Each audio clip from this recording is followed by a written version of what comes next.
Uh, kidding. We're live, by the way. shoot. Okay. Mhm. Yeah. I'm like, dang. I'm not trying to make it on my face. Hold on. Let me change it. Okay.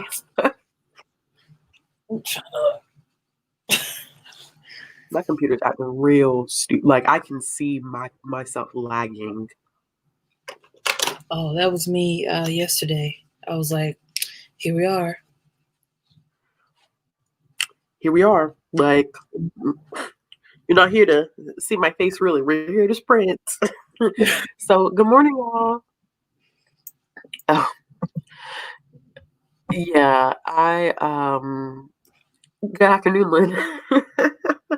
Good morning to those of us in the morning time zones. Good afternoon, good evening to those of us that are not. Listen, we try. We try. We try. We Good try. morning. I am not a And this morning stupid. person, but good morning, y'all. I got in the bed at 9 o'clock and I didn't go to sleep until 2. Dang, child, I went to sleep before you. Yeah, I was like, come on, sleep. And I took melatonin and nothing. You think you have insomnia? Oh, I do. I've had insomnia my You whole do. life. I do. That's My rough. whole life. That's so rough. I feel like my hair is trying to blend in with my little thing I set up back here. This ain't Mm-hmm. right. You look like you have a floating head. Just floating. This. So what this means is I would not look cute bald. Yes, you would. Ooh, This you one and this is kombucha. because okay, let me explain why. Because people are like, oh gosh, now you're getting obsessed. I was an avid ginger ale drinker when I was pregnant.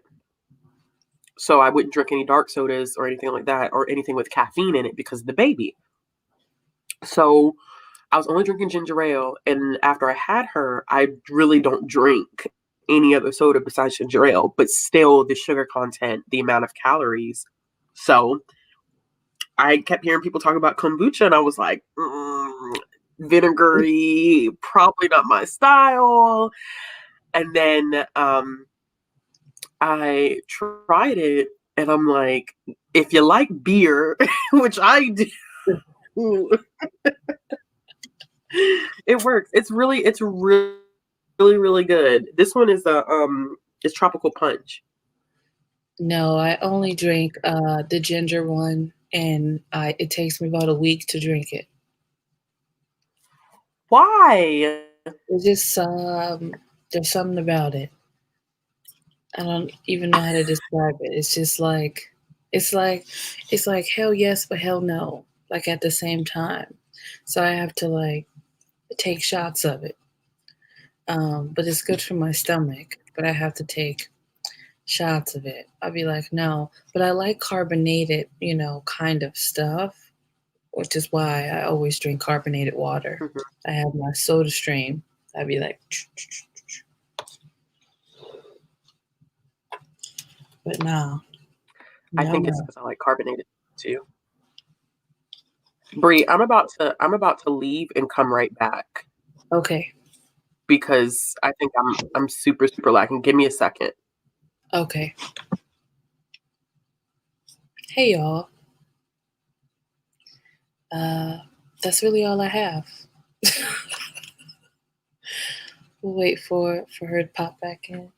Um, hold on. I'm like trying not to get my bed in the photo. Okay. I feel like I'm still lagging, but it is what it is.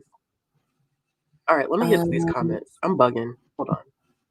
yeah, I didn't even. Is there people here? Yeah, Bree, it was like 78 people. Oh, I didn't click Hey, the comments. Caitlin.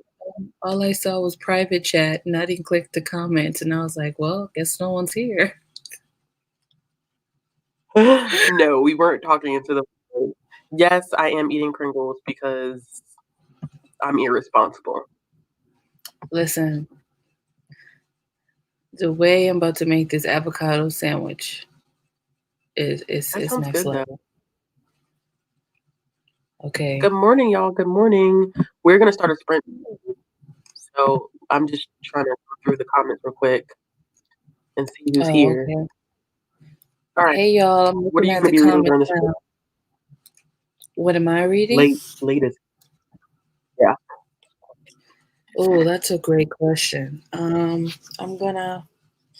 think I should just really commit to this. How much more do you have left? You know, I'm on page 81, and there's 350 pages. It's not just a quick read, though, right? What'd you say? I said it's a quick read, though, right? Yeah, it's not like a lot, because I got like 40 pages done in like 30 minutes or something. So it's not a lot, but I was just like, but I also want to finish Black Girl Unlimited. I want to be done with that book. I need to be done with that book. Drama. No, you think you're ever going to read it?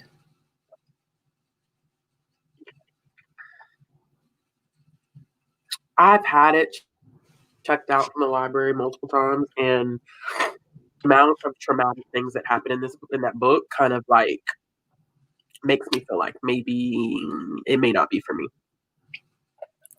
I Live don't your know. best. I'll see. Yeah. The thing that what happened with that book is that I was on somebody's Instagram and they were like, "Thank you so much for recommending Black Girl Unlimited.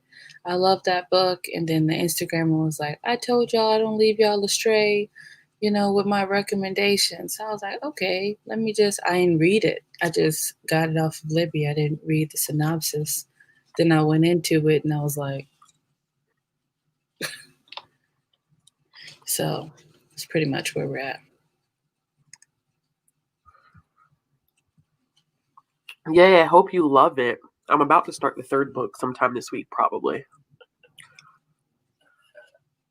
Let Me Love You. Oh, yeah, I got the first book.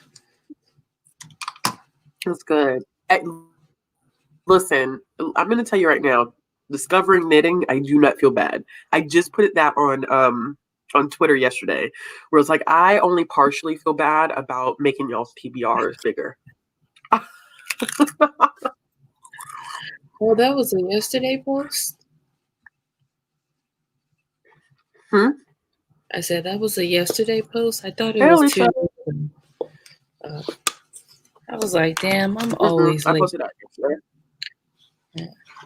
I feel like I don't ever see your tweets Black Reconstruction until the day America. after. Huh? I was reading the what's it called? The comment on the screen. Black Reconstruction in America. Is that the one by W.E.B. Du Bois? I don't know. Mara read that last year and really, really liked it. Yes, it is. With a quick Google search. It is. Yeah. So this is what I'll be reading. Whatever.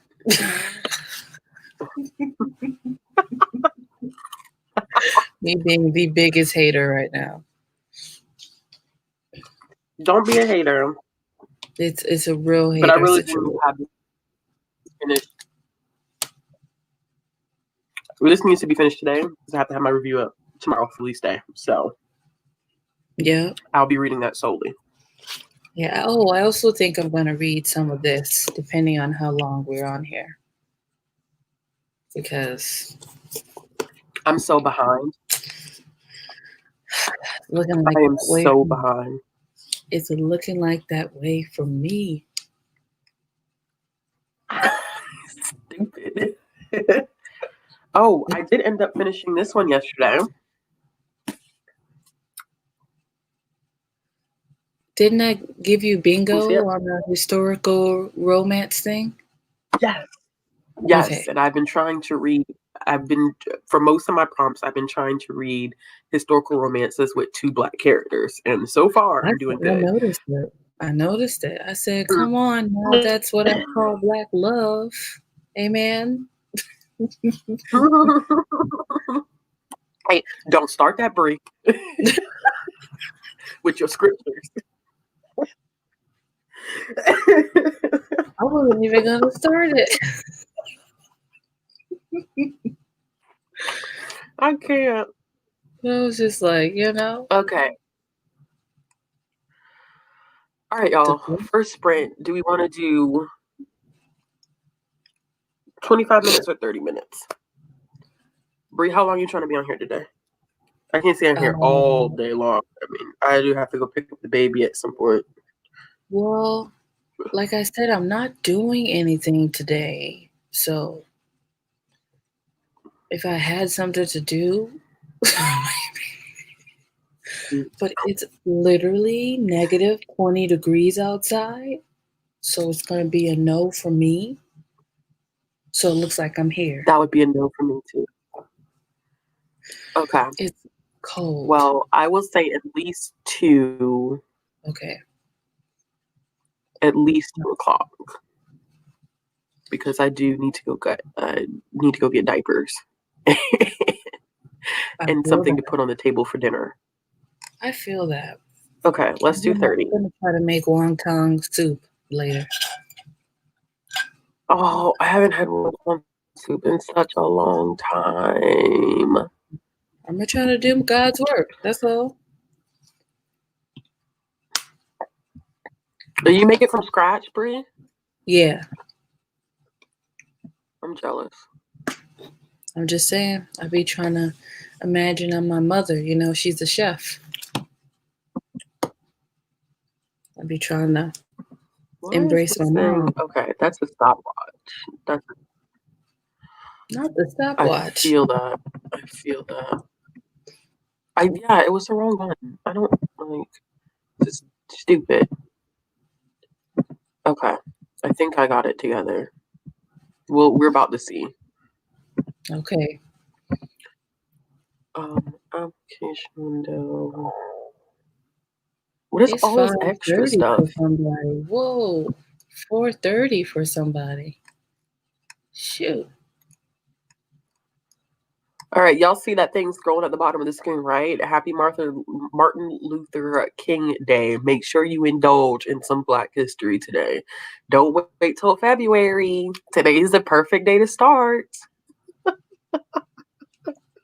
On any block.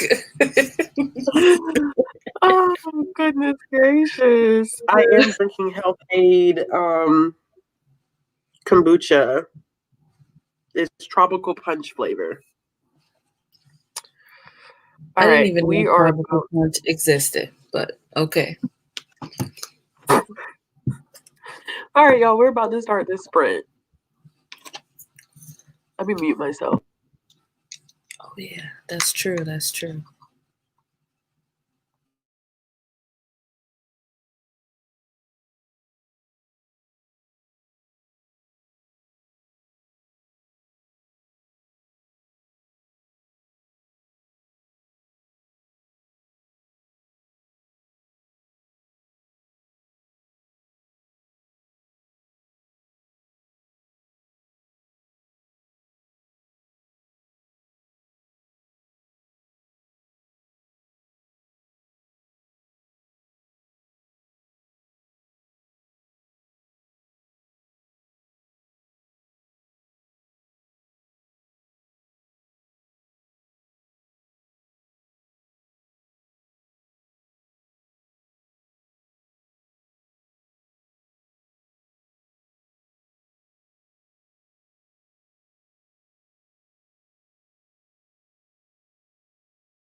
Okay, y'all, how did you do? Who's like, oh,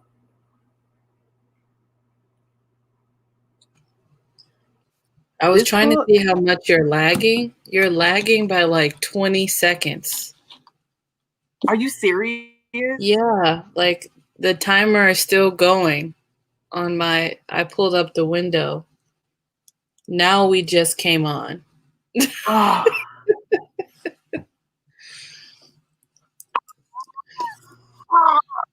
I don't know. Like, I don't know how to. I don't know how to fix it. I don't know how to fix the lagging. It's probably my internet at this point, and I don't know how to fix it. Listen, So I think I'm just gonna have to lag. Team lag. Okay, son, I see you. Lag. Like, I mean, it's just one of those things. I'm not important as long as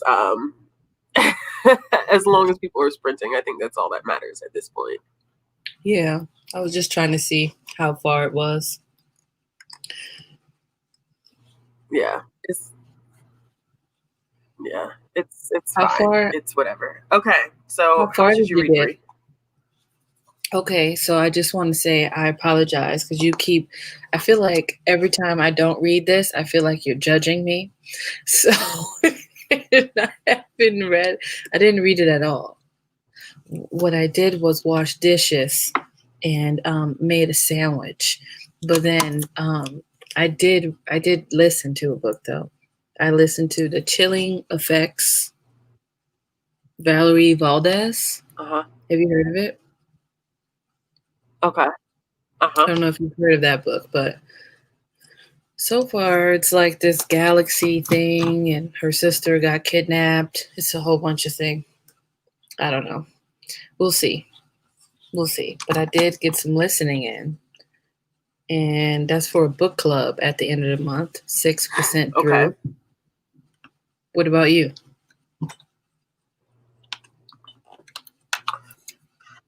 I got through. I think I started around page 20, and I made it to page 49. But it's middle grade. Middle grade always reads a little bit faster for me, and this is so damn good. It's so freaking good. It's so good. You're gonna love it when you pick it up. I'm only 50 pages in, and this is going to be the middle grade fantasy series. It's so good. I I'm mean, so sorry. But I'm jealous, and I saw you kept smiling. I kept looking, and I'm like, she must really be enjoying this book. yeah, It's your smile. it's really good. It's so good. Like,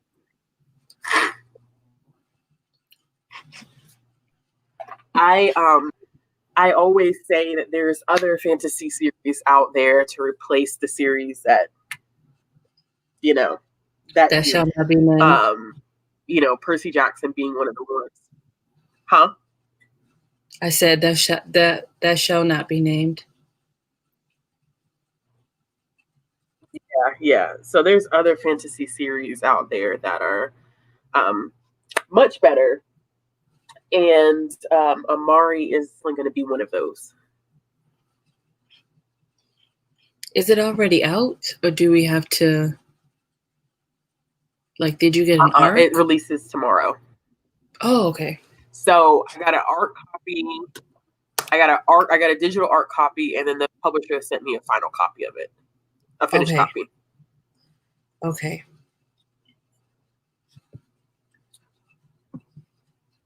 Look at me texting my best friend. So y'all getting this at the library?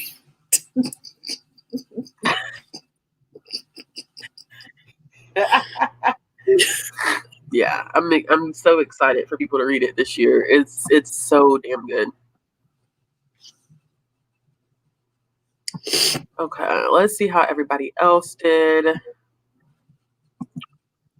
Emma Ray, 10 pages. Lynn, 30 pages of Transcendent Kingdom. I'm gonna Ooh. probably pick that one up tomorrow. Okay, 42 pages of Rebel. I finished my first. No, it's not my first Beverly Jenkins book. It's my first Beverly Jenkins historical romance. I finished yesterday. 2 chapters. Caitlin, 48 pages. Finished an essay plan. I was on someone's sprint last night doing an article for work. So I get that. I totally get that. Hey. 10 pages, okay. Real, I don't think I read. I would ask you to explain because there's probably a funny story behind that. No reading, all work for sprint. Nothing wrong with that, Tia. Nothing wrong with that. Wait. Is that the second one? Wait. What is that?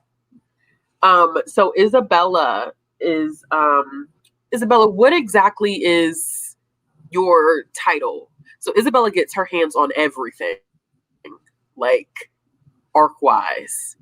Wow. Like really good. Yeah, really good stuff. Tell us your secrets. Would you classify yourself as a bookseller? Okay, page 257, 22 pages. Oh yeah, I finished that series last year, the After Hours series by Ava Freeman. Is that romance? Yeah, it's black love romance, and it's always between two women. Okay. And they're you don't have to read them.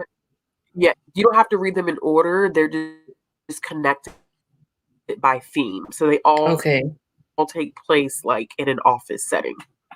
Okay, After Hours. Ah, that makes sense. Uh-huh. Okay. Strong Eating Conquered. I don't think I've ever heard of that before. Oh, I've heard of Royal Holiday. Yeah, okay. So I hated the first one. It's I don't know if it's like book 3 or 4 in the Wedding Date.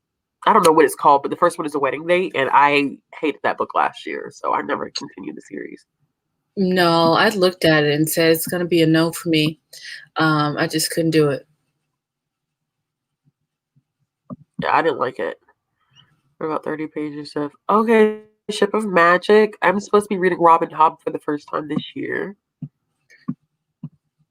I feel like who are these authors? Hey, Jess. 20 pages, 18 pages.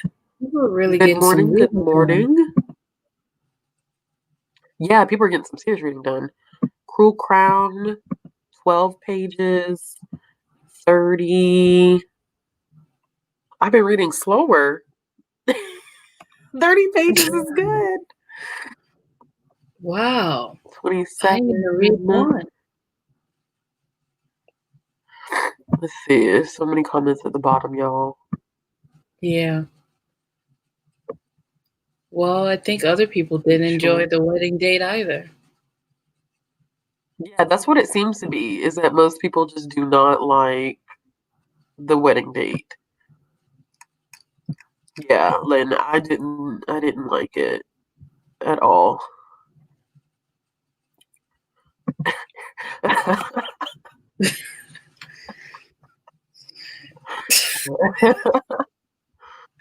Erica.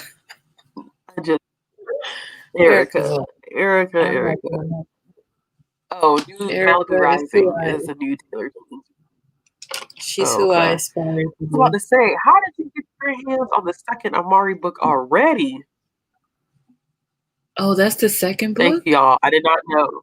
No. Oh no, that's Taylor Jenkins Reid. Oh, okay. Yeah. Thank you, y'all. I need to read one of her books. I'm not I've only read one, and that was The Seven Husbands of Evelyn Hugo. Okay. I want you to know that you're lagging to me. So if you see I know that I'm lagging to you. Yeah, if we overlap. That's why. I hate this. I hate this. It's okay. Okay, if I leave, if I restart my computer, will you stay in the broadcast, or what will it do? Does anybody know what will happen? I think it'll stay. Wait, no, because don't you end it? Yeah, I think if I do, it'll technically end the broadcast. I say let's just roll with what we have. I'm about to say we just gonna roll with the punches and let's just go with it. I did want to say one Because thing. I mean, Huh? go ahead. Oh, I said I did want to say one thing. Erica, I finally got them and I feel real fancy. You got the washi tape. I call it wasabi tape because that's what I thought it was for a long time. Wasabi Spelling, tape. yeah. You know, sometimes my mind be like, yep, it looks close to this word. That's what it is. You know what? I'm not mad at you. Wasabi with I was wasabi like, tape. yeah, I don't know why I thought it was wasabi tape. And I was like, that's food, girl. The Yeah, struggle. that's definitely food. That's definitely food. Y'all, And I like wasabi. I'm not gonna restart my computer, y'all, because what's gonna end up happening is if I restart my computer, it'll end all of it. So then it'll be like it never Happened. happened, I think. Yeah. Bree, am I still lagging to you? A little bit, but Listen, y'all, it's not that serious. is it bothering you? No, it's not bothering me. I'm just hoping Oh. it's not bothering anybody like who's in the chat. Like, if it's not bothering y'all, like we're gonna keep going because it's not like we're having a live stream discussion. We're literally here to sprint and that's it. Yeah. People are saying there's no lag for them.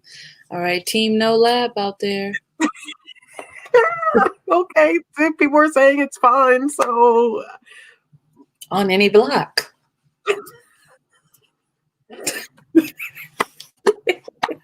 I should have now knew that if I had you on this thing, it was gonna be nothing but foolishness. Foolish freakingness. That's how I get down. My niece is Somebody always said, like, you joking. Huh? somebody said, Bree, do what they do on the news and wait 5 seconds. I just finished a book reporting back to you, Ashley, on Channel 6 News. All right, and we are back in the studio here. We just got word. Reporting from my bedroom, there is no lag, Bob. No lag. I cannot. I can't. Okay, so everybody is saying they said they can't tell unless the two of us are talking to each other. I guess at the same time, or because there's such a pause in between. It is like the news. You know, they do that on the news though, where like they're sit there and they're like, okay, yes. Well, actually, you know, we're sitting out here at the White House, and reportedly, the administration is saying that XYZ he's out of office in 2 days. Reporting A. Robin Reed says, ha, ha, ha.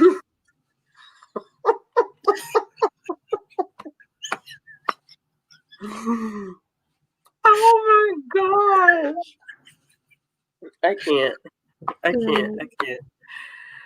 Oh gosh. Okay, I am drinking. For those of you who weren't here for the first part of the live, I'm drinking Health Aid Kombucha Tropical Punch because I stopped at where did I go this morning? Oh, I stopped at Walgreens to go find diapers, and then they did not have the size nor the ones that I was looking for. So I was like, I wonder if they have kombucha, and I was like, they're probably not going to have it. And then I went and I looked, and they had it. So I'm gonna be honest. I ain't never heard of Tropical Punch kombucha. That's next level. That's next level. I've only heard of the berry, you know, It's good. It does. This is a little bit more. Mm-hmm. So that time you kind of went out.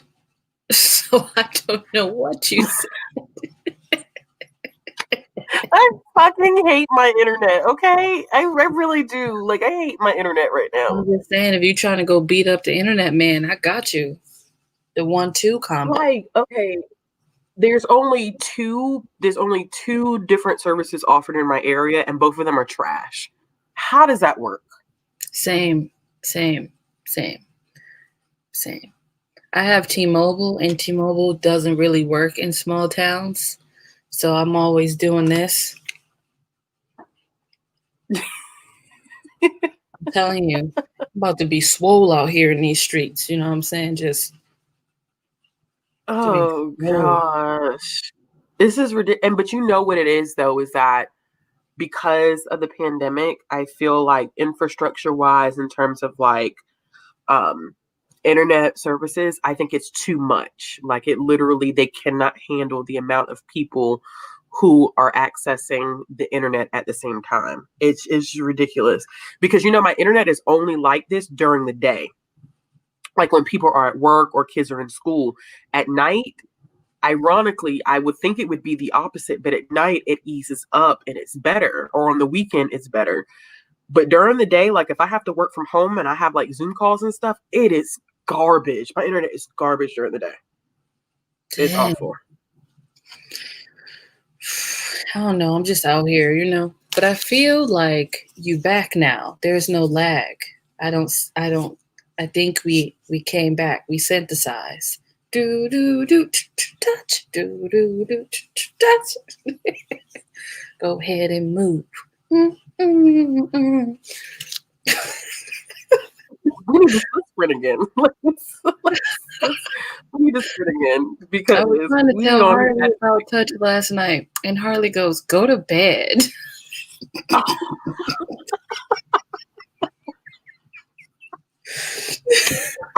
I said, "Not a Marion." Hater. Oh, hater. Yeah, there's not enough bandwidth at all. There's not enough bandwidth to accommodate the amount of people who are trying to be on the internet at the same time during the day. It's just ridiculous. It's so aggravating because when I have to talk during meetings at work, I feel like I never get my point across because I feel like I can look at people and they can tell like, you're coming in and out. We can't really hear you that well. And the only reason why I know that I'm not lagging with you is because your blinking is consistent. And your blinking is helping me realize, okay, maybe I'm not lagging that bad. I looked at your eyes and I was like, wait, she stopped blinking. Wait, did you hear me? I'm trying to make sure you feel supported out here in these streets. Oh, come on. Oh, gosh. So yeah. I had this longer. I'm pivoting to something completely different because I'm looking at the bottom of the screen again. Okay. And I was talking to my dad this morning about MLK Day and the lack of knowledge of Black figures outside of Dr. King, Rosa Parks, and Malcolm X. Those are people's favorite go-tos. And then I got on Instagram this morning and just got pissed off. just okay. Let me explain why. Because I'm always late to your rants. I'm never on time. No, I haven't said anything today. This is the first time. So you were on time. You were in the moment. So you know I just read this book. Yes. Okay. I heard the things. I have it is very good. And I have a review of this going up today. Okay.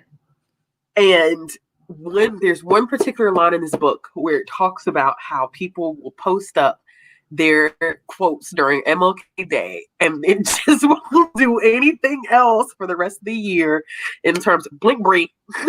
Oh. Thank you. In terms of the rest of the year, like talking about Black history. And I was like, damn. I was like, I got on Instagram this morning and sure enough, on the I said, you know what? Let me get off the Instagram. Let me get off the Lord's internet this morning. That's because people about to piss me off. Beyonce internet is rough. Beyonce's internet is rough. I was like, oh, I just can't. I can't. I'm like, I can't.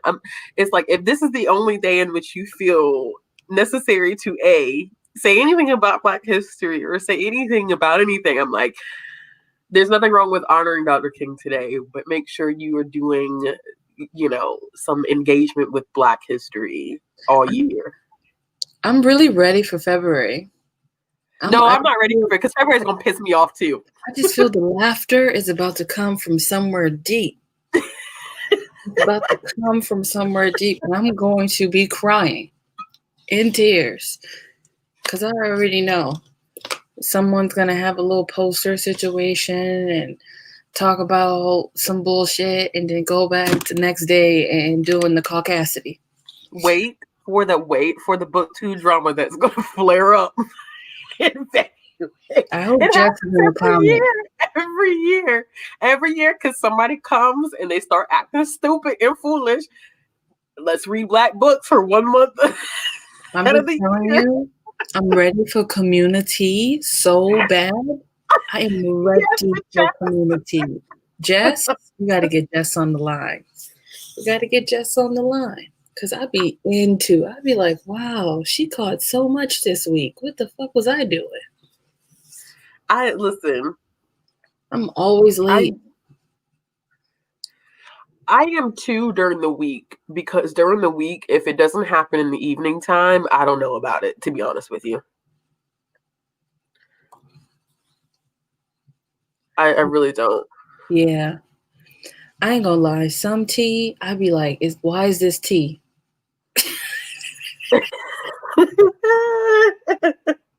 I don't get why this is tea. Listen, as long as I've been in the BookTube community, every February, something happens every February because somebody does something stupid. Somebody says or does something that's just like, bro, like, do y'all have friends in this community? Do y'all have friends? Because I know that when we have stuff, we text each other and say, do you think, this was okay? But some people, I'm like, your friends are not your friends. Your friends hate you. Your friends are not your friends, boo. Your friends hate you. You know what? You know what I think is going to happen?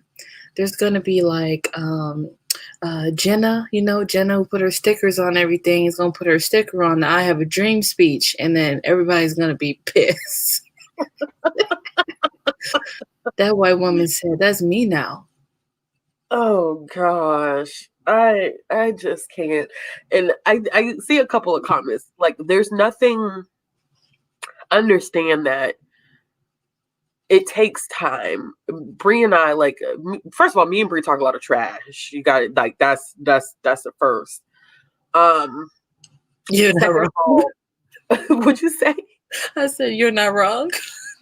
But see, listen, but the thing about it is that I think too, like, authentic, and I always say this, y'all, authentic change takes time, man. Like, it ain't gonna happen overnight, but just don't be that poster child for, you feel like you have to do the token checkbox things. Like, that's what you don't do. And I'm sure that's from any community.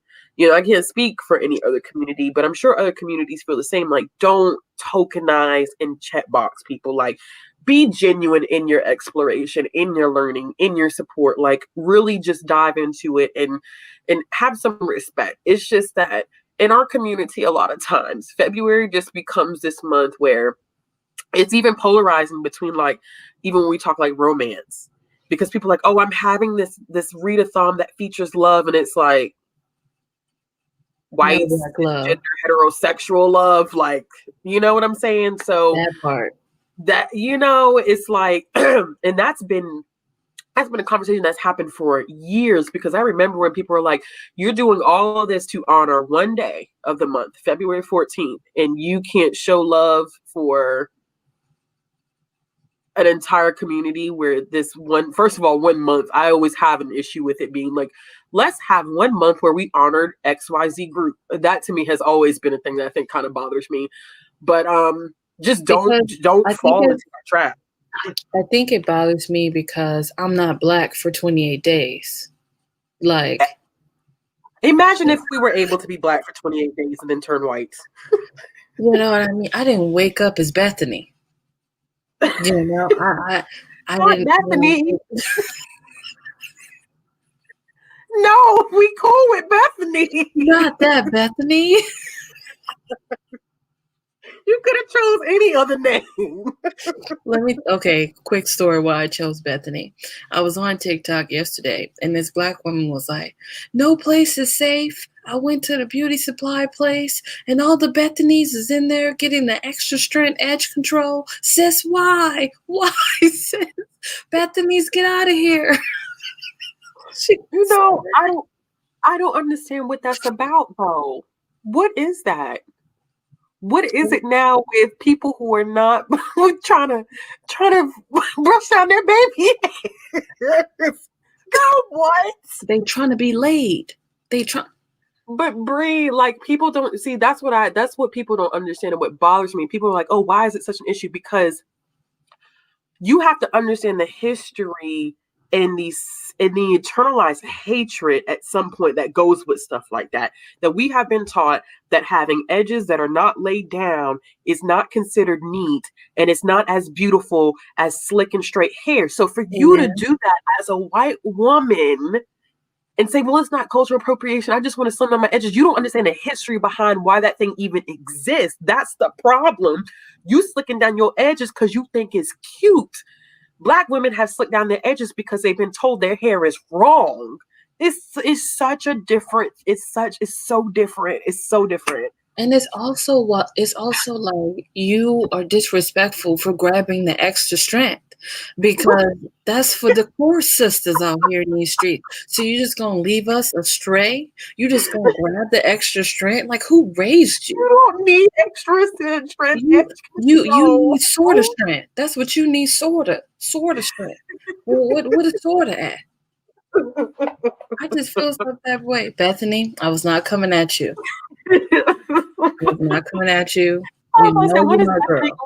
When is Bethany gonna pop up? Let me tell you, it was the TikToker's fault. It was not my fault. Oh goodness gracious. Well, you know, I got to come for the romance community at least once or twice a week. I got to do it. got to do it. Heather, I've been creeping on your Instagram. I see that you're reading a lot of Black romance. Like a lot. Heather reads a lot of Black romance. A lot of Black romance. Yeah, Heather reads a Black romance. Yes, Heather does. I was looking for non-Black and I just couldn't see. Yup. Heather sure does indulge because every time I go to Goodreads, here's Heather popping up, currently reading or have read. I'm like, damn, girl, I just found the book. Not Goodreads. Yeah. Every time I go on Goodreads and I'm reading a book, here goes Heather. I hate going on Goodreads because I'll see somebody want to read a really good book and I'm like, do I add it? Let me just go ahead and add it and be done with this. I like watching, and this is probably a little on the narcissistic side, just a touch. I like when I talk about a book and I go on Goodreads and I like to see how many people have added the book after I've talked about it. I'm like, that's lit. That's lit. I'm like, I feel good because I'm like, y'all really do trust me. And then I'm like, what if you read it and you don't like it? I read your videos. I mean, I watch your videos, you know, and I be getting frustrated because I be sitting here with my little notepad like this motherfucker. Always adding. Oh my goddamn TBR. Like I'm always like, oh. Erica, you wrong for that. Talking about the extra strength for the beady beads. You're wrong for that, beady beads. Not the kitchens. Right. Had me wanting to pick up my hair and feel like my kitchen. Listen, that was one of the hardest things for me to accept on my natural hair journey is that my hair curl up on the side and in the back. Because I used to get a lining. Oh, you used to get lined up? Yeah, I used to get lined up. And then I was like, girl, let your freak flag fly. So that's pretty much what happened. Now I don't do. I haven't done it in years, but I used to in the beginning. Oh wait. I gotta listen. That's why I gave the content warnings for the dare, because the dare is not for the faint of heart at all. Not in the least bit. The amount of content warnings in that book is crazy. It's crazy. Um, yeah, it's crazy. No, I I feel bad that I'm choosing not to read a lot of my favorite Black authors' books this year, but a lot of them have Black pain, and I just don't have the capacity for that this Really, year. yeah. I was telling my dad that today. I was like, he was like, because we were talking about the Black History thing, and we'll read again, y'all, at 12. You okay with that, Bree? Do it on Yeah, the screen at wait, 12? Oh, yeah, 12. 12 your time. I was like,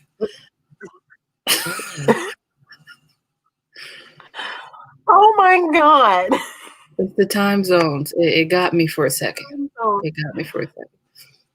But we were talking today just about that article that I wrote for work, and I was telling him what civil rights activists like I had focusing on, like Bayard Rustin, who a lot of people don't realize was the brains and the power behind the March on Washington, but was not put at the forefront of the civil rights movement because he was gay.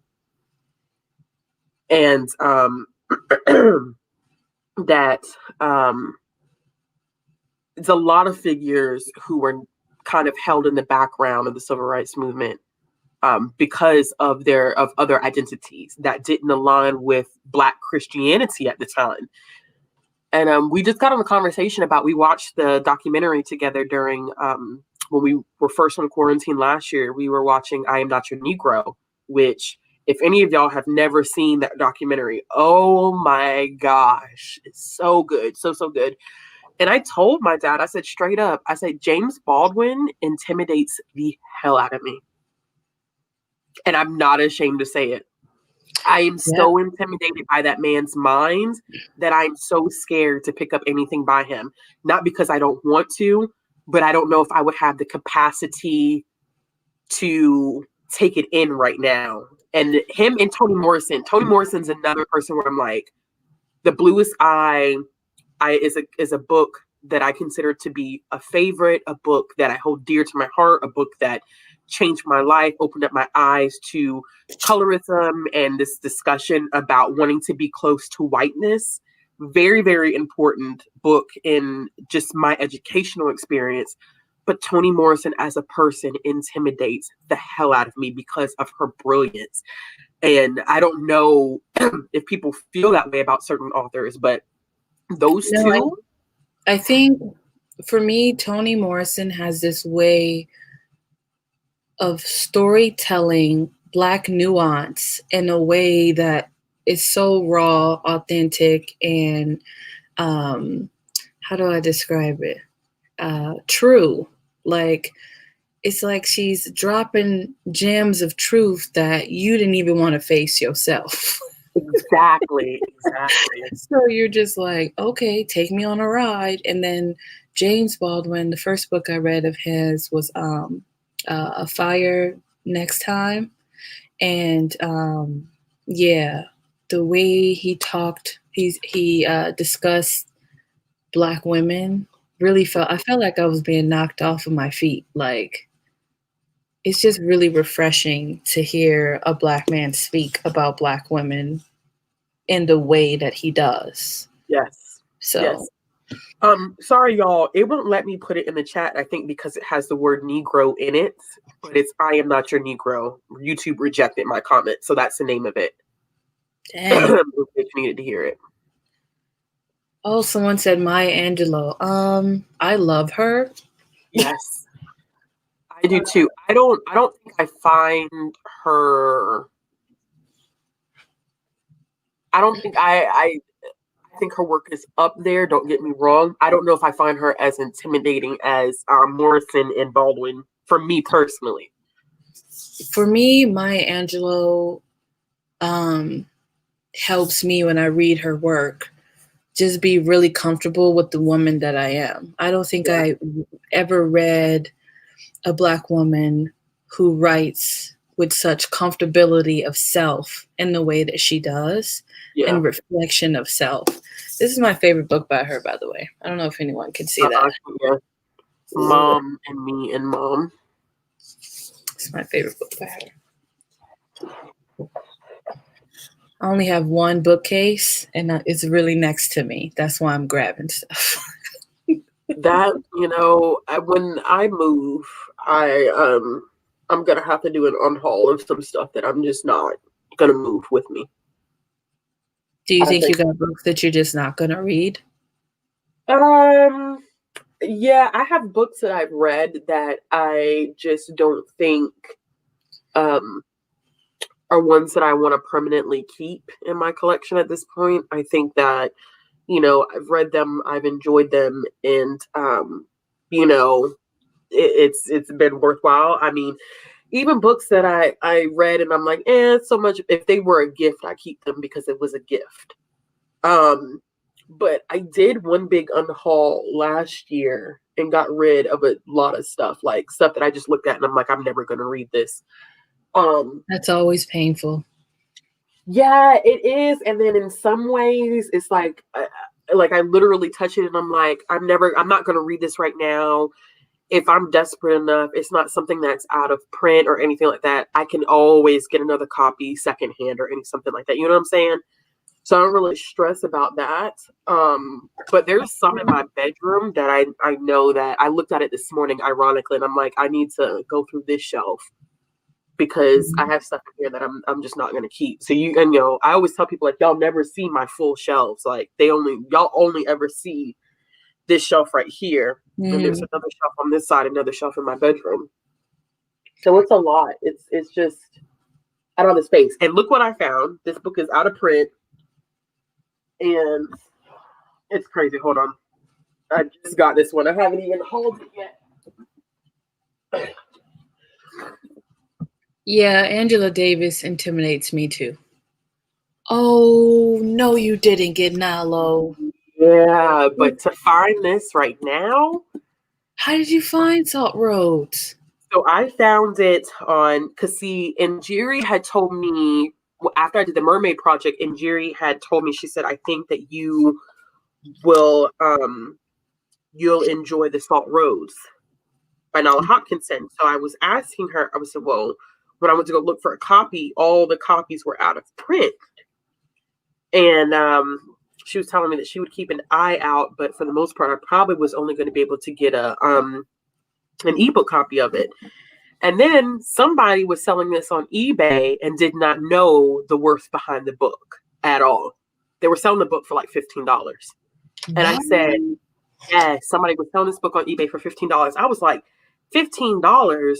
First of all, look at me and the rest of the chat on eBay. I already know what y'all doing. Yeah, I mean, it was, I mean, it sold for $23 when it first came out. But this book is impossible to find in print. I was like $15. The list price is $23, and it's out of print. There are people trying to sell this book for like $75 on the internet. So I was happy to actually find. I was very, very happy to actually find that. Oh yeah, it's expensive. Down. It's going down on the internets. Yeah, that book is it definitely is yeah.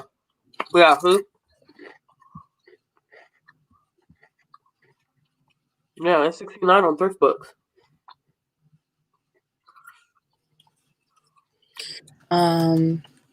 You selling chips? I wanted to get chips and I forgot about it. I was like, it's too long. It's not really too long, but it's a walk to the kitchen. And I was like, no. Next sprint, I'm about to go fix my lunch, which is leftover chili that I made. Yep. So it's been a week since I've been really eating meat, and I'm just like, how you feeling? We'll see. I'll let you know if I complete an actual month. That's what I've been trying to do, but then chicken slides in, and then here we are. I tried it. I tried. You're like, I tried. I did it. Yeah. And now I'm done. The one that I just held up. Yeah. It's called the Salt Rose.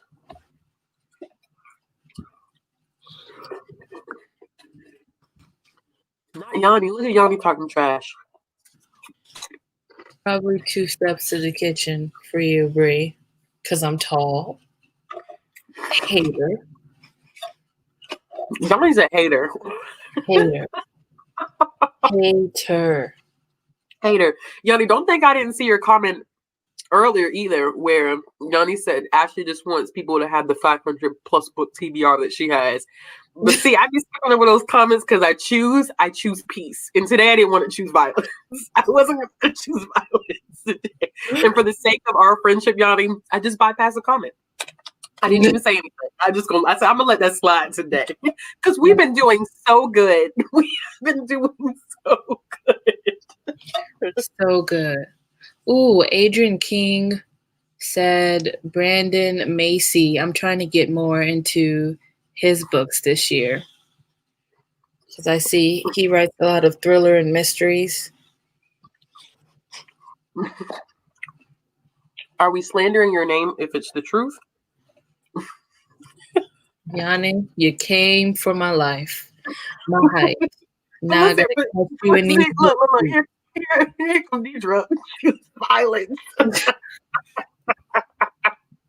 Look, the whole group is agreeing. Yanni is always coming for someone. Sarah, like, choose peace. Of course, Sarah says I expect nothing but I expect nothing less from Sarah. Miskin. Always choosing peace. I'll be like, I want to get tea at some point too. What do you say, tea? No, I said I just want to get tea. That was just random. Want to get tea. I do need to do better about my sugar content and my sugar intake. I really do. I will say I don't have a problem with that. Lucky you. Lucky you. I do have a problem with that. I have a sweet tooth like no other. I mean, the only sugar I indulge in now is because I just bought this pack. I just love ginger beer. Is it ginger beer? Yeah. Yes, I love ginger beer. Love ginger beer, so. But yeah, I don't. If there's cake around though, it's to each his own. I remember me and my dad, we would sneak downstairs to the kitchen and eat slices of cake. He'll be like, shh, don't tell nobody. I'm like, you don't tell nobody. Don't snitch on me. Michelle said when they go high, we go low. There was this TikToker. The TikToker was like, okay, y'all, so all this shit's going on in the world. How long are we supposed to go high? Right? How long are we supposed to go high? I said, I don't know, man. I don't know. All right, y'all. Next sprint. How long do we want to do? 30 minutes again? Y'all let me know. Dang, I almost got the book, and then there was a whole situation with me logging in, and then somebody just bought it. What? One of y'all in the live. I know it. Are you seriously looking for a copy of Salt Rose? Yeah, I've been trying to read a lot of Nalo. Well, I'm reading it in the order that Injiri suggests. Okay. Because I read Skin Folk and that broke me apart. And then she was like, interesting first choice. Yeah, she did say that on that live. Yeah.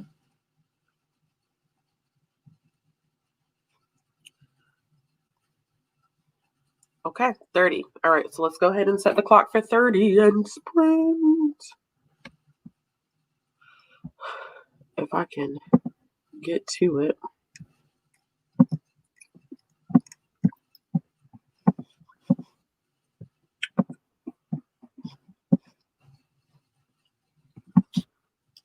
Why does this thing act like this? It always does this. There we go. All right. Let's sprint, y'all. You so extra, Brie. That's what they call me. Hey, somebody did buy it. Gina said it was $12.50. I was trying to get it. My thing wasn't working.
Okay, okay. I didn't really make much progress that time, y'all. I was making and eating lunch at the same time. So I think I only got like 15 pages in, which is not bad. This is so pretty underneath. The hearts, or not hearts, the stars. You're muted.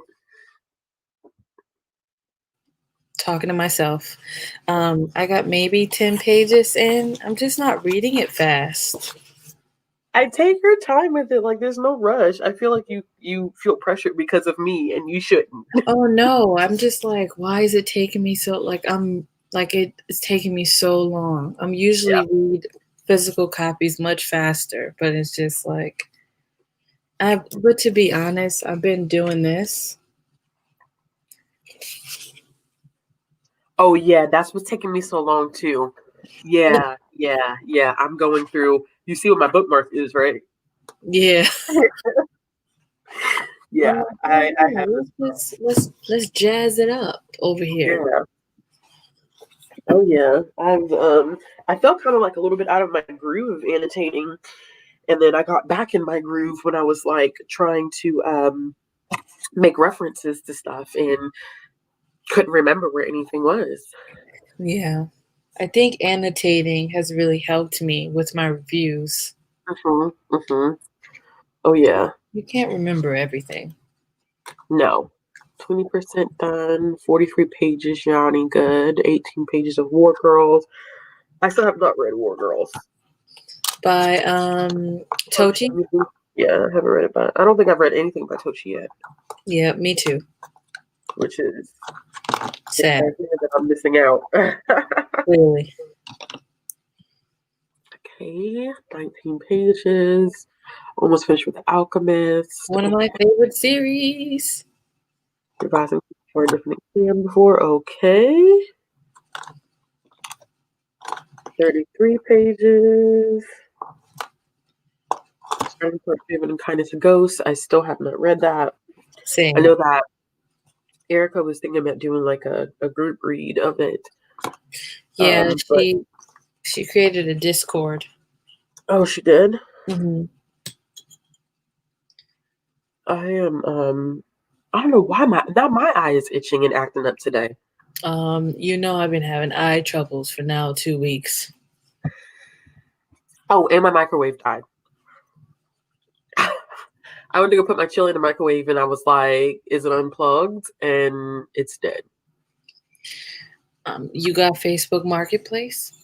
Child, please. I am not even pressed to eat a microwave at this point. It's one of those situations where it's like, I guess things will be heated up the way that they have always been heated up before microwaves, which is on the oven or in the stove.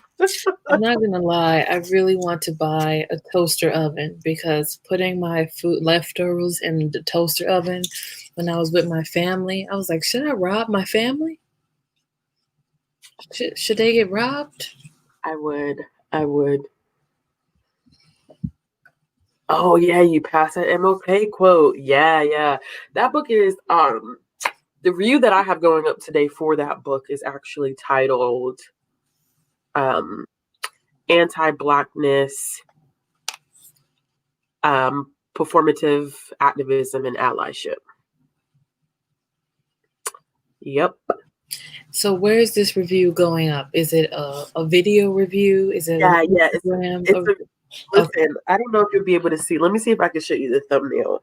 It's something that I'm doing differently with my reviews because I got tired of doing sit-down reviews.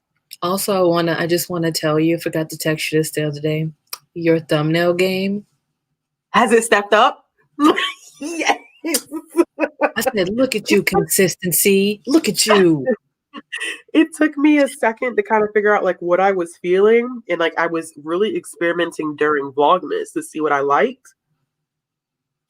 And I finally was like, okay, this is where I'm going with this. This is where I feel most comfortable. Not me creeping on your videos, being like, "Oh, was she testing stuff out here?" And then Yes. felt maybe was like, "This Yep, is it." I was, and you wouldn't have known it unless you like unless you like, paid close attention. But I really was testing out during the month of December. I was really, really trying to get a feel of what I wanted my thumbnails to look like.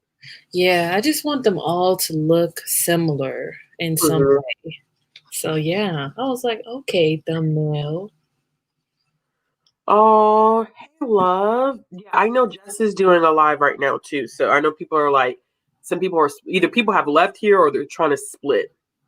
Jess Yeah, is doing I watched a a couple live. minutes of it during Yeah, I our did. I watched when I was making my lunch. I watched a few minutes of it. yeah. Um, I don't know if you can see this, Bree. You probably can't. Not that I good. can sort of. Hold on. Let me see if I can make it bigger. If I download it, maybe that'll help. And I can make it bigger. I got the idea one from Britt because Britt was telling me I needed to do something, and then the other because I did it during a live show, and I was like, why not just go with this? Okay. Oh wait, no, it's the glare. Okay, I see. I see. Is that something in your mouth? It's an apple. Okay. Cooking up. Cooking up a review. Oh, I couldn't see anything after that. Yeah, These guys. yeah, cooking up a review. Yeah. Corey Wilson, I never paid much attention to thumbnail. I've been really paying attention to thumbnail game. People keep saying that's what makes your videos and people, It helps. yeah. Yeah, it does. It helps. Yeah. It helps. Yeah, I saw Lala did. She experimented doing other people's thumbnails for an entire year. Lala's creativity is just fucking ridiculous. Ridiculous. Yeah. Lala that's crazy, bro. To be doing a video for an entire year and then like this shit is crazy. That is crazy. Who has Yeah. the bandwidth? Huh? I said, who has that bandwidth? Not me. Who has the time? Because I sure don't either. It's not even that. It's that she remembered to keep the clips. I have deleted. I've tried to do long projects and then Yeah. realized I deleted the first part of it. Yeah. See, that's the Mermaid project it was hard to do that. And you need, to be honest with you, to do a project that extensive, like you kind of need a couple of cards going. Like you gotta, you know what I'm saying? Like at that point when I was doing the Mermaid project, I was using 2 SD cards and it helped keep everything Okay. separate. And like every time that I filmed a clip, I automatically would transfer it to my laptop. But it takes a lot to keep up with that, especially if you're doing multiple vlogs at one time. Yeah, I tried and I failed every time. Yeah, it's tough. Yeah, I was like, maybe this ain't for you, B. Yeah. Yes, that's what the apples meant. Hey, Tammy. At work. Don't worry, I would be doing the same thing if I was at work today. No, I got the day off. Yeah, got the day off today. But I gotta work tomorrow though. I know. Back at work tomorrow, which I mean, honestly, I think that's probably the most difficult thing right now. Just trying to like reinventing library services during a pandemic has probably been one of the most challenging things I've ever done in my life. Damn. To be honest, it is super challenging. And I mean, your level of creativity has to step up. I know a lot of people's level of creativity has had to kind of like go up and stuff because it's just been so rough. It's been like super rough. It's been rough. I feel that was not part of my job. A big part of my job was doing in-person events. So trying to translate that to Zoom has been very difficult. You know what I wish we talked about a little bit more in this community? Speaking of in-person stuff, like conversations that I know for a fact, like I've never seen happen in this community, conversations about literacy. And what does literacy look like? And especially in terms of different communities. And I know Mhm. like that's not everybody's area of conversation, but I feel like I have not heard anybody talk about literacy, which is why I always find it so funny um that it's not that picture books are like shunned in the community, but like people just don't read them. And I find that very fascinating because of the fact that they are literally the foundation to any type of literacy, for those of us that are in this community that read so much, which But I I think is feel like why that ties into elitism in it the does. community. It does. It really does. It's almost like it's um bougie in a second, because in a I don't, because I'm trying to find the right words to say this. It is almost bougie. Let's keeping it just like completely like real. It's bougie in a sense because it's like, oh well, um, I've had people say like, oh, we shouldn't count picture books because it inflates your Goodreads goal, and I'm like, do y'all hear yourselves right now? Like, do you really understand what's coming out your mouth? Like, people shouldn't count X, Y, and Z, or you don't feel like they count because they're short and they inflate your numbers. Like, why do you care so much? It's really not that serious, and just kind of the lack of respect sometimes that I feel like is out there for things like picture books when that's how you learn how to read. That was your first gateway into reading, was a picture book. And I feel like there's not a lot of respect, and it's not a norm in the community to read things like picture books when half the time, like when I read I Am Not a Number, like Mhm. I didn't really know that much about residential schools, especially ones that were in Canada and how they impacted Native and Indigenous communities. I Mhm. learned that from a nonfiction picture book. You know what I'm saying? Or is a fiction picture book based on true events, whatever. So I feel yeah, I feel like I also think that this community needs to discuss assumptions of literacy, as well, because I yeah, feel that, like for myself, I didn't become an avid reader until I was like an adult. And people make assumptions like, "Oh, I read this when I was in middle school," or "What was your favorite book in middle?" Like, I think there's this air around like you should have been reading since you had diapers on. You should have mhm, been reading like these adult fiction books, and I'm just mhm. like, "What?" Because I know for 2018, I got some criticism from people asking me why I was reading a lot of middle grade, Yeah, but it was because I never had access to it. Like, I yeah, never read it, so I was yeah. just like, yeah, And there's a bunch of things that go into it. there's, I think too, like oh,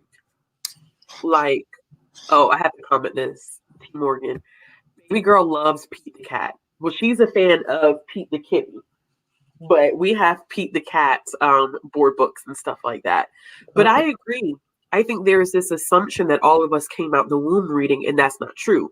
My experience is different than yours. Like I literally did come out the womb, and it was just a normal behavior for books to be within the household. It was normal behavior for books to be read.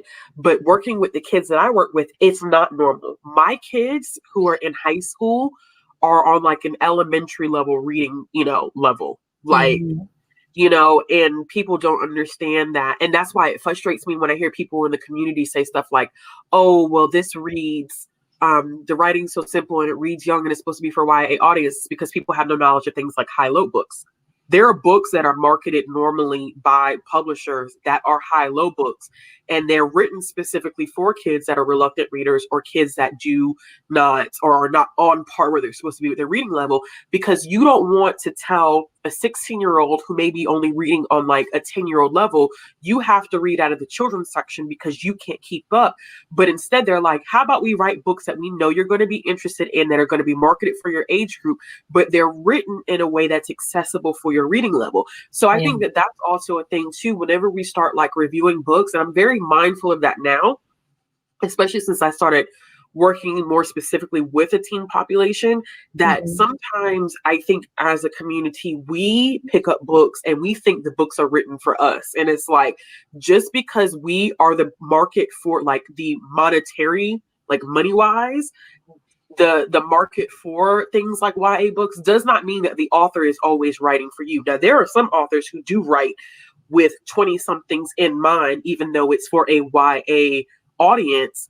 But there are still authors out there who are literally writing for kids. So you cannot pick up a book and be like, oh, just this was so simplistic in writing. And it's like, because it wasn't, it wasn't for you. It wasn't for you.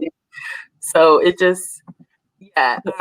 I think that comes with being a reflective and an eclectic reviewer and reader. Yes. I think some people just look at one aspect instead of many aspects and make an assumption about things. Yeah. You know? Yeah. The struggle. I think, yeah. And okay, so Cabe, you Googled it. Yeah. High-low books is a term that we use. So I'll just put this out there. I'm sure most of y'all who are watching already know, Bree knows, like a lot of things that I talk about, I bring in two different perspectives. My perspective of being a part of this community, and then also my perspective of being a part of the library community, which is very, they work they work parallel and sometimes they intercross, but a lot of times there are things that we look at as librarians that we don't really talk about in the book community. Because I feel like sometimes in the book community, I think, we're like, oh yeah, I read for entertainment purposes, but it's kind of hard for me not to, I guess, like bring in some of that other stuff. Like sometimes I'm kind of like, yeah, I'm reading for entertainment, but at the same time, I can't help but not, bring in some of my other experience as well.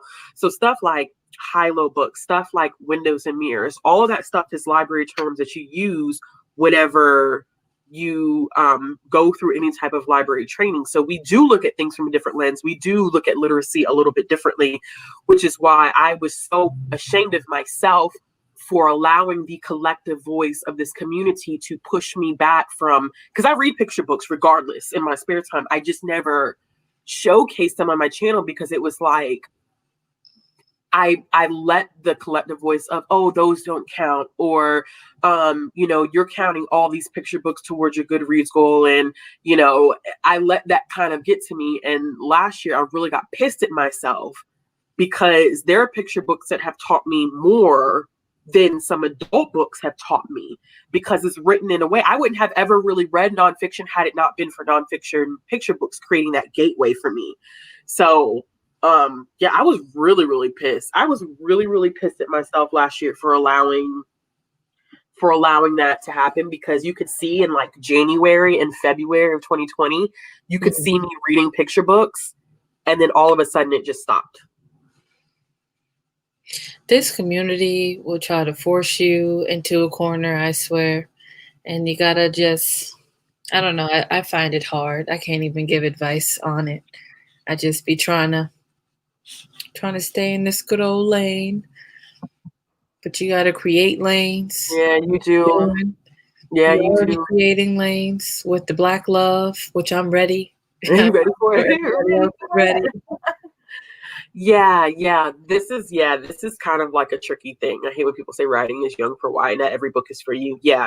And sometimes in reviewing books, you have to keep that in mind, that you are not the target audience. So the way that things are structured may not appeal to you because it's not meant to appeal to you. It's not for you. It wasn't developed for you. Like, it just, I can go on and on about that. Yeah. For example, why am I forgetting the main character's age? But I feel like this is a young adult audience. This book, Yes. Queen of Ebony. The main character, Rue, is so fucking annoying. Like, she is so annoying, but it's just the teenage angst, stuff. Like, so even though I know that's not for me, I'm still not like, this book is trash. Like, I really like it. It's just, you can see her going through like that teenage, you can't tell me anything, I am the SHIT kind of situation. That is true. Yeah. Families can be different too. I grew up in a household where my parents were very adamant about me reading books, and my parents don't read, y'all, at all. Just Welcome to my TED Talk yeah, 101. right. Like people are like, "Oh yeah, you're an avid reader. You must have grown up in a household where everybody read." No, my parents don't read at all. I can't tell you the last time my mom or my dad picked up a book. Not me having a closet avid reader as a mother and finding out until I'm a full adult. Yeah. That's funny. I'm like, one day I'm watching this movie with my mom, and she's like, "Yeah, girl, I read all the books. It was so good." Oh, this comment sends me every single time when people get on other people about audiobooks. See, this is the problem, is that there's just some things you shouldn't comment on if you don't have the knowledge to comment on them.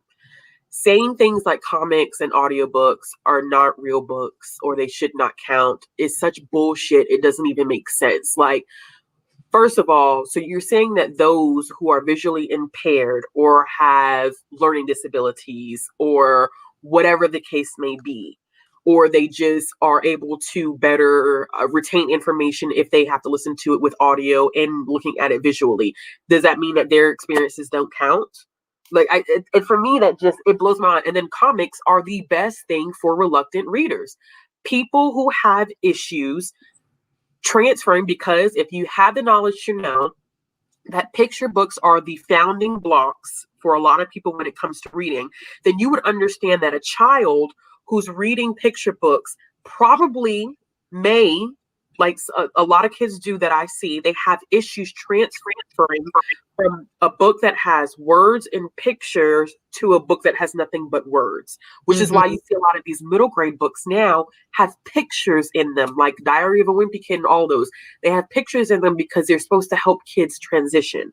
And comics are the perfect way to pull reluctant readers in. Sometimes that's all I can get my kids to read.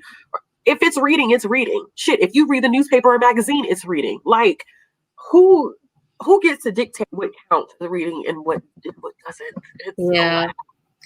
I mean, yeah, I'm just like thinking about my dad. My dad reads magazines and newspapers every day. He's reading. And he taught himself. Shout out to Pops. right. I think it's just different. I think sometimes it's different when you realize how complex reading is and how in some places it's still a privilege to be able to know how to read. You know, I had a great grandmother who just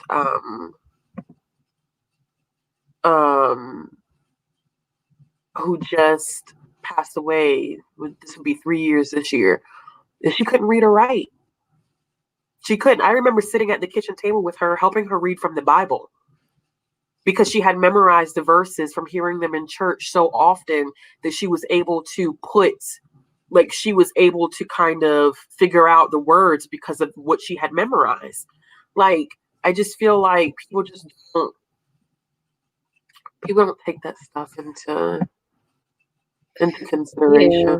I mean, it brings me back to this like elitist part of BookTube that just never sits right in my spirit of spirits. Yeah. It definitely is.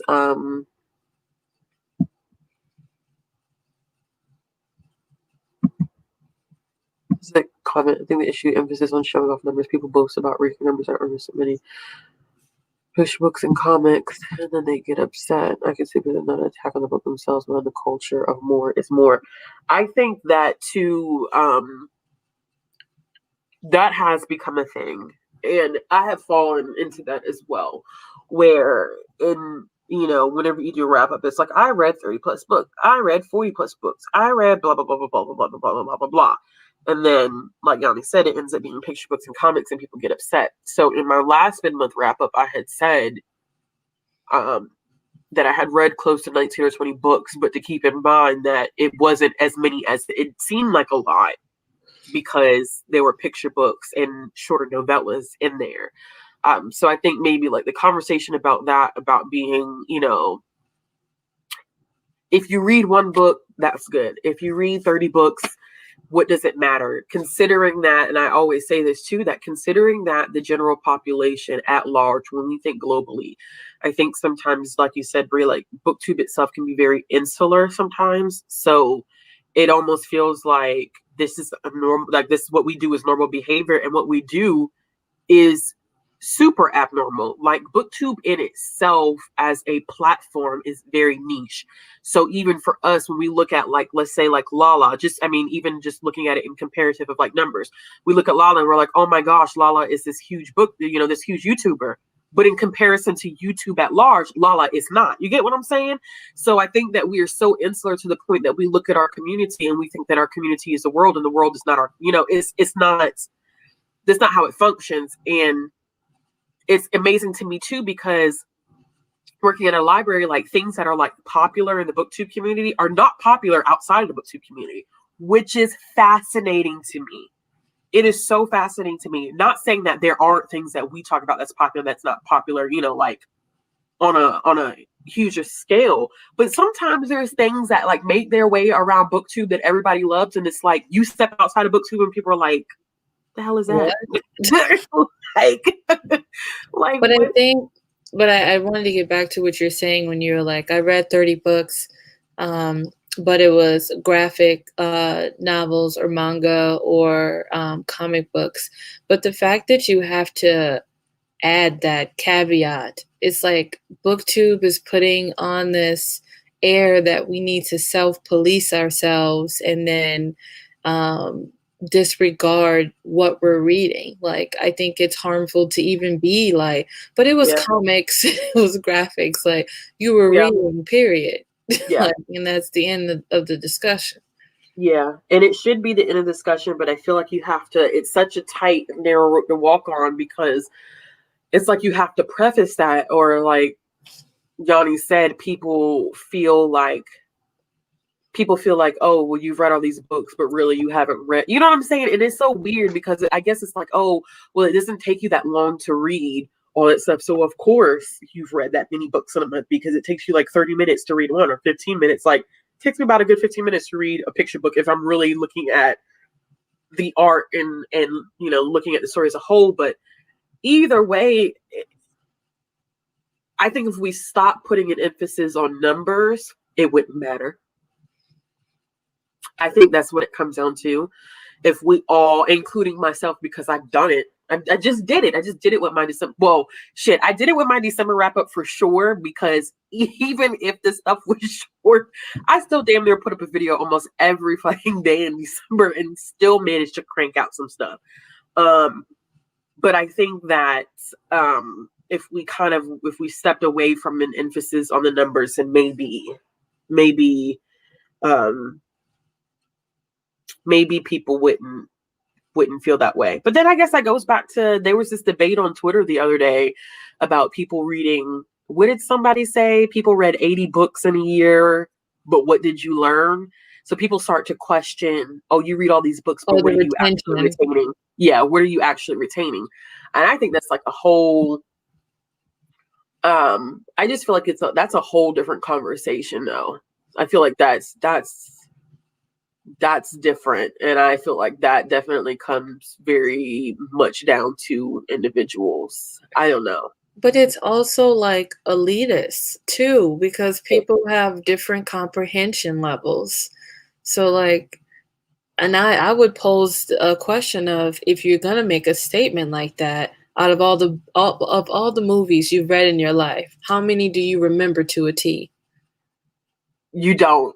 Nobody does. Nobody remembers. Yeah, nobody remembers. Like, I watched Percy Jackson, every single movie that they watch. But here's the caveat with that. I disappeared again. Yeah. You came back. Yeah. Okay.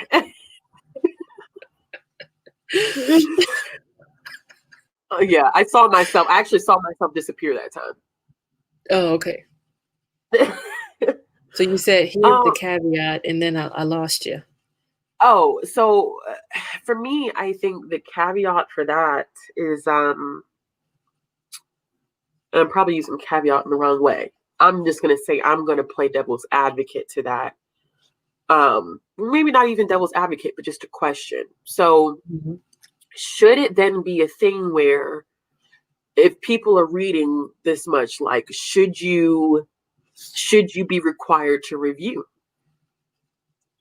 and show that you've actually interacted with the text in an effective way? Should that be a thing that happens?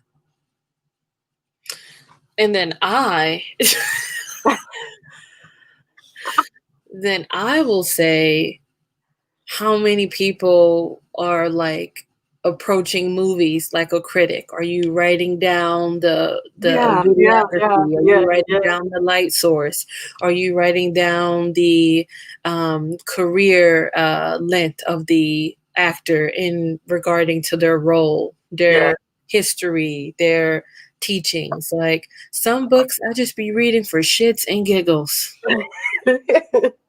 For shits and giggles. And then there are some books I'm like, oh, okay, I want to dive deep in that. Like, if I'm reading a book about psychology, I'm taking notes. I'm looking up articles to support X, Y, and Z, so it makes sense to me, right? When I'm communicating with my clients.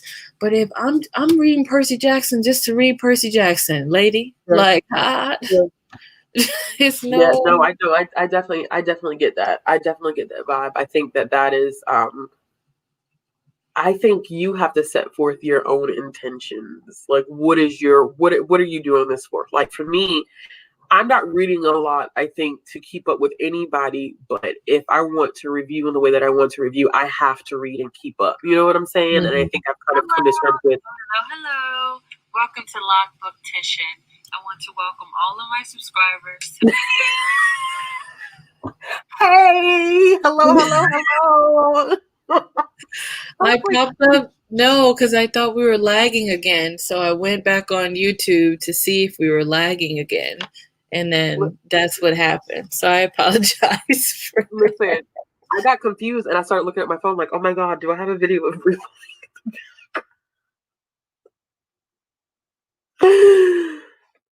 Oh gosh. I'm like, what's the lag situation?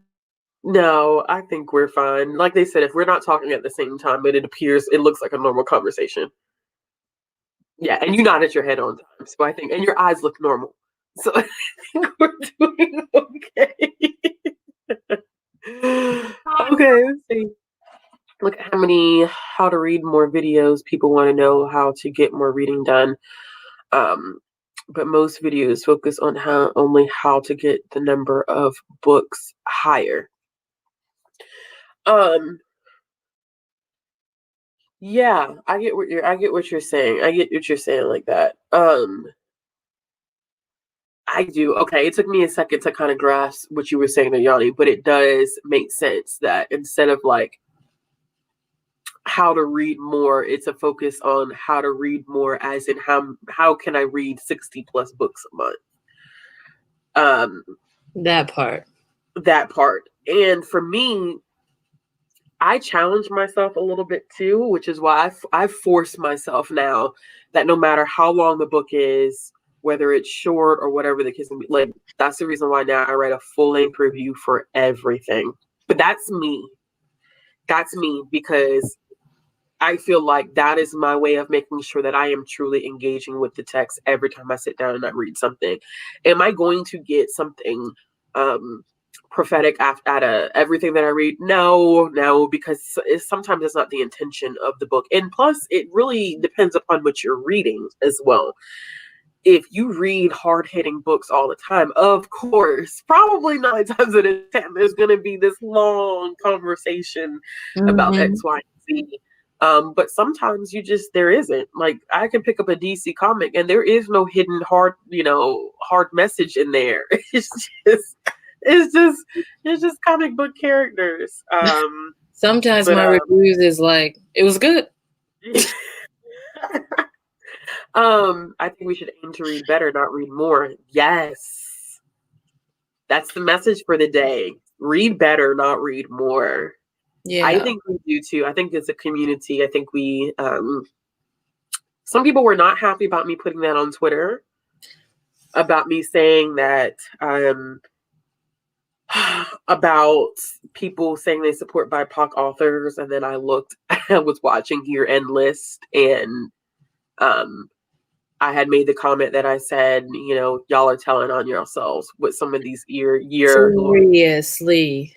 The Yes, some best people book were for not, 2020 was yeah, snitching on people. but some people were not happy. I got a couple of messages about how um, I shouldn't assume that people were not supporting BIPOC authors just because they didn't make their top books of the year. And I didn't answer. I didn't answer any of them. Just to put that out there, because I'm not finna argue with nobody about that. My thing is That's this. one of those You comments put where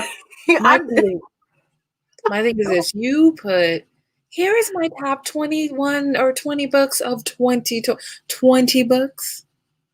and none of them were BIPOC. And I'm not even saying they have to be Black. I'm saying BIPOC in general. So you saying no author of color was great?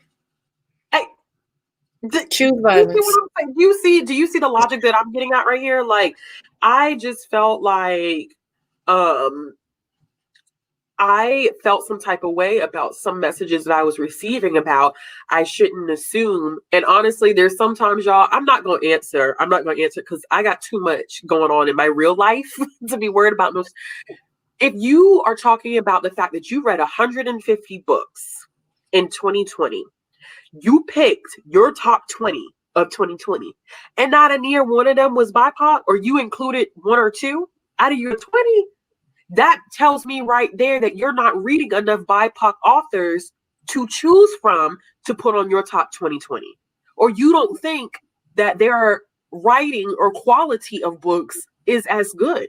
150 books, your top 20, you're telling me you only picked two, one or two? I'm just saying, when 2030 gets here, I wonder what they're going to say. No, just kidding. I just don't get that. I don't get that. You literally, and this is the comment that I'm looking for. This is the comment I'm looking for. You had books all throughout the month. Oh, I'm reading this, I'm reading that, blah, blah, blah, blah, blah. And you get to your top 20, and it was like, what? Ain't not a what? And I'm not saying that like, I mean, we all can read more from whatever marginalized group that we want to talk about. Doesn't matter. Everybody can do better. But that's the reason why I said what I said whenever we did that live in December. Y'all put on a show in June of 2020. And when it came time for end of year list in January of 2021, what were we seeing? The White same on, shit white that on, y'all white. been reading. White on white on white. White on white on white. Just saying, people out here living their best, and it's like, all right. Like, I don't know. I've also found in 2020 there was this push to read diversely, right? And that could be many different things, but to read diversely. And people were taking it as a time to reflectively criticize people's culture or the nuances of their culture, and being like, this was stupid, this isn't right, it doesn't fall in line with this rule of English or whatever. And I just found that to be so disheartening. I just, you see stuff like that and you think it's 2020. you like literally you're thinking like it's 2020, it's 2021. Like how Sway, like how could you possibly in the Lord's year of 2021 still be thinking along those lines? I don't get it. And I'm not saying that everybody's going to be perfect, because like for me, in reading diversely, I can touch on so many different things, but I do know that I struggle so much with picking up a translated book that I have not done my due diligence in that area. But it's just kind of like one of those things.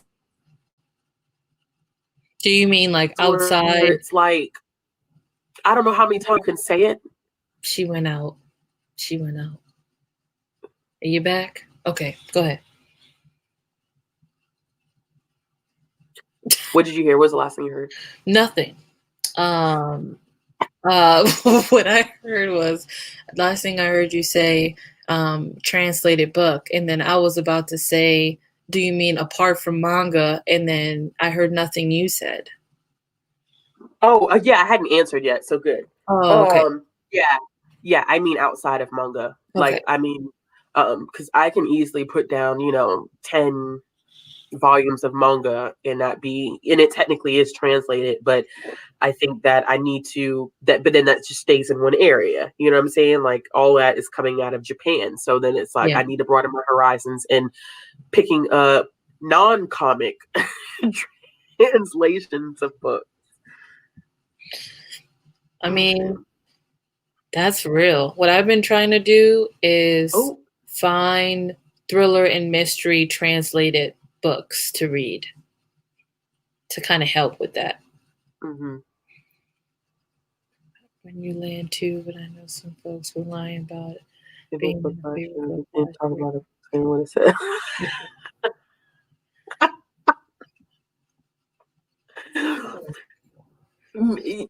I definitely feel that energy, and I keep my mouth closed sometimes on some things where I'm like, when we do wrap ups, I want to know, like, those who watch us, like, what are y'all looking for? Because sometimes I see wrap ups and literally it is reading the summary of the book and I gave it 3 stars and I liked it. And it's like, is that what you're looking for? Or like, do you consider, because it was funny because when I asked the question on Twitter, and people were like, I like wrap-ups more than standalone reviews because it gives me a quick review. And I'm like, but y'all watch some wrap-ups where there is no review. Somebody is giving you what's on the flap and saying, I like the book. And it's like, what are you looking for? Like, what do you expect when a booktuber says, I'm doing a wrap-up? Because my problem with my wrap-ups, and we talked about this on your live yesterday, is that I may have to switch to a weekly form because I talk so much, even if it's not a lot. I go into such a huge discussion about each book that I need the time. And I wonder if, like, is that like, are people looking for that? Or are you looking for me to say, next I picked up Destiny's Embrace. It's about such and such, and not the voice change. These 2 characters, and this happens and this happens, and I ended up giving it 3 stars. For me, I'd be looking for some pros and cons. Although I struggle with cons. I struggle with cons. I think it's the therapist in me. I really think that's what it is. But I struggle with the cons. But I like the pros and cons. There was one wrap up I listened to recently when the booktuber was like, this is Wings of Ebony. I liked it. This is Mind of My Mind. It was okay. This was Percy Jackson, Sea of Monsters. It wasn't giving it what it was supposed to be given. And then that was it. And I was like, what the fuck was the books? But that makes what aggravates me about stuff like that, and like, I always say, like, we can't tell people what to do with their channels because we just can't, because people are going to do what they want to do. But what irritates me about that is that people end up thinking that we don't read what we say we've read in a month because it doesn't appear. And I'm not saying you have to prove anything to anybody because you don't. That's where that misconception comes from, that booktubers read all these books, or they say that they've read all these books and they really haven't read them, because it's just kind of like, I mean, literally, you can sit in front of a camera, pick up a book, read the summary, and say that you've read it. I mean, who's going to prove you differently? But I think that's the reason why people think, like, I'm supposed to be doing a live with Mara next week about the fact that people have accused us of lying about the books that we've read. Wait, you, Mara, and Bethany, though, yeah, right? Yeah. And I don't understand how, because for me, and I know for Bethany as well. Well, first of all, Mara goes into very nuanced reviews on her channel in general. But I know, at least, like, even for me and Bethany, I mean, we write full-length reviews on Goodreads. So I got better things to do than to lie, but I can understand where that misconception starts to come from. When you see a lot of people holding up books, Yeah, next I read this, gave it 3 stars. I wasn't really feeling it. It wasn't giving what it was giving. I hit the floor. I What are you talking about? was like, not giving what it was giving. Right. The thing is, What? I don't need you to give me a full out thesis. Just tell me, what did you like about it? Like, maybe you liked the character development, maybe you thought the story was good, something. And then if there's some cons, throw that in there, but I don't need a full thing. I just need enough to be like, is this something I'm interested in, or is it a hard no for me? That's all. Yeah. Yeah. I think too, like, for instance, I was very surprised that I read In Bed with a Highlander. Can you hear me? Can you hear me now? Yes. Good. See, this is ridiculous. I sound like that guy. What's his name?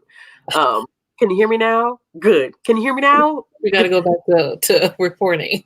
Reporting live from Ashley's living room. Exactly. And now I forget what I was about to damn say. What was I saying? Do you know? Did you hear me? Damn it, Brie. I lost my whole fucking. I suck. Ask the people in the comments. What'd she say, y'all? What did I say, y'all? What was I saying? Because I couldn't hear. I mean, I forgot what I was about to say. The Verizon guy. Yes. What was I about to say? I was about to say something. Was it about reviews? Oh, yes. It was about a specific book. Thank you, Brie. Review triggered it. Okay. So I was reading In Bed with a Highlander, and it was my first Highlander historical romance. It's available at the library. I just picked it up on a whim. Okay. I was very surprised at a certain section of that book that was never addressed by anybody. Like, no reviews, no nothing. And I was very surprised that it was like within the booktube community, how the way it was written, I said in my review of it that it wasn't rape, it wasn't non-consensual, but the way that it was written was very it could come off that way very easily if the way that it was written was taken in a different way than what I think the author intended it to be. And it's stuff like that for me that I think it is important for us to kind of discuss, especially when people trust us as far as like recommendations. So even though like I think I gave that one 3.5, like I made sure to say like be mindful when you get into that section, if you wanted to know the spoilers, it was on Goodreads, but if you didn't, just know that there is a scene that could possibly be a little uncomfortable. And I don't know. I'm not saying I always feel so bad because I'm like, I feel like we're responsible.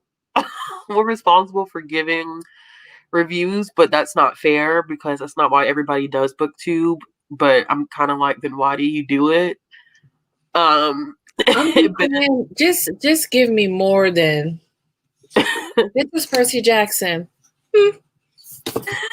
I just give me another sentence, you can even say I hated the monsters, and I'm like, okay, well, I like monsters. Maybe I'm not gonna read it, or maybe I don't know. And it's just like people are like, well, I'm not a reviewer, and I get that. I get some people just don't want the title or the responsibility of being a reviewer. I totally understand that. I just feel like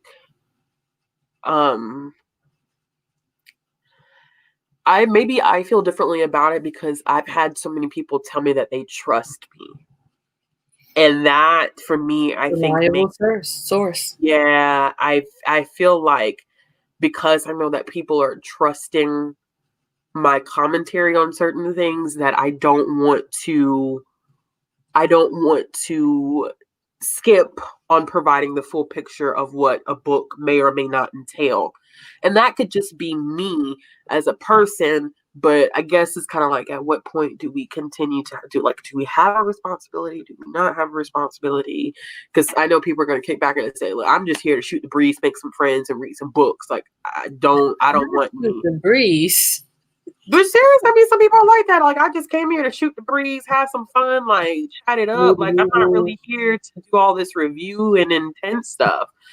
Like, see, okay, like, you and I, like, we talk, like, that's how I feel. Like, that's how I feel personally.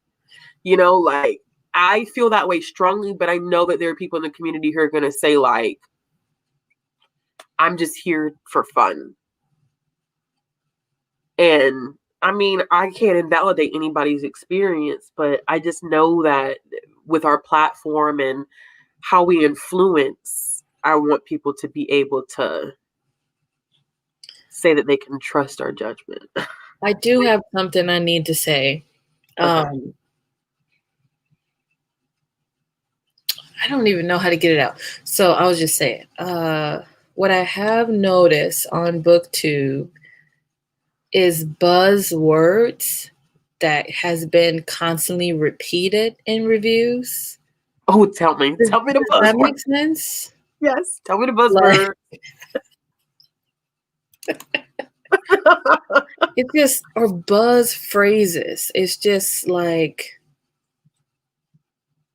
I don't. Drop the word.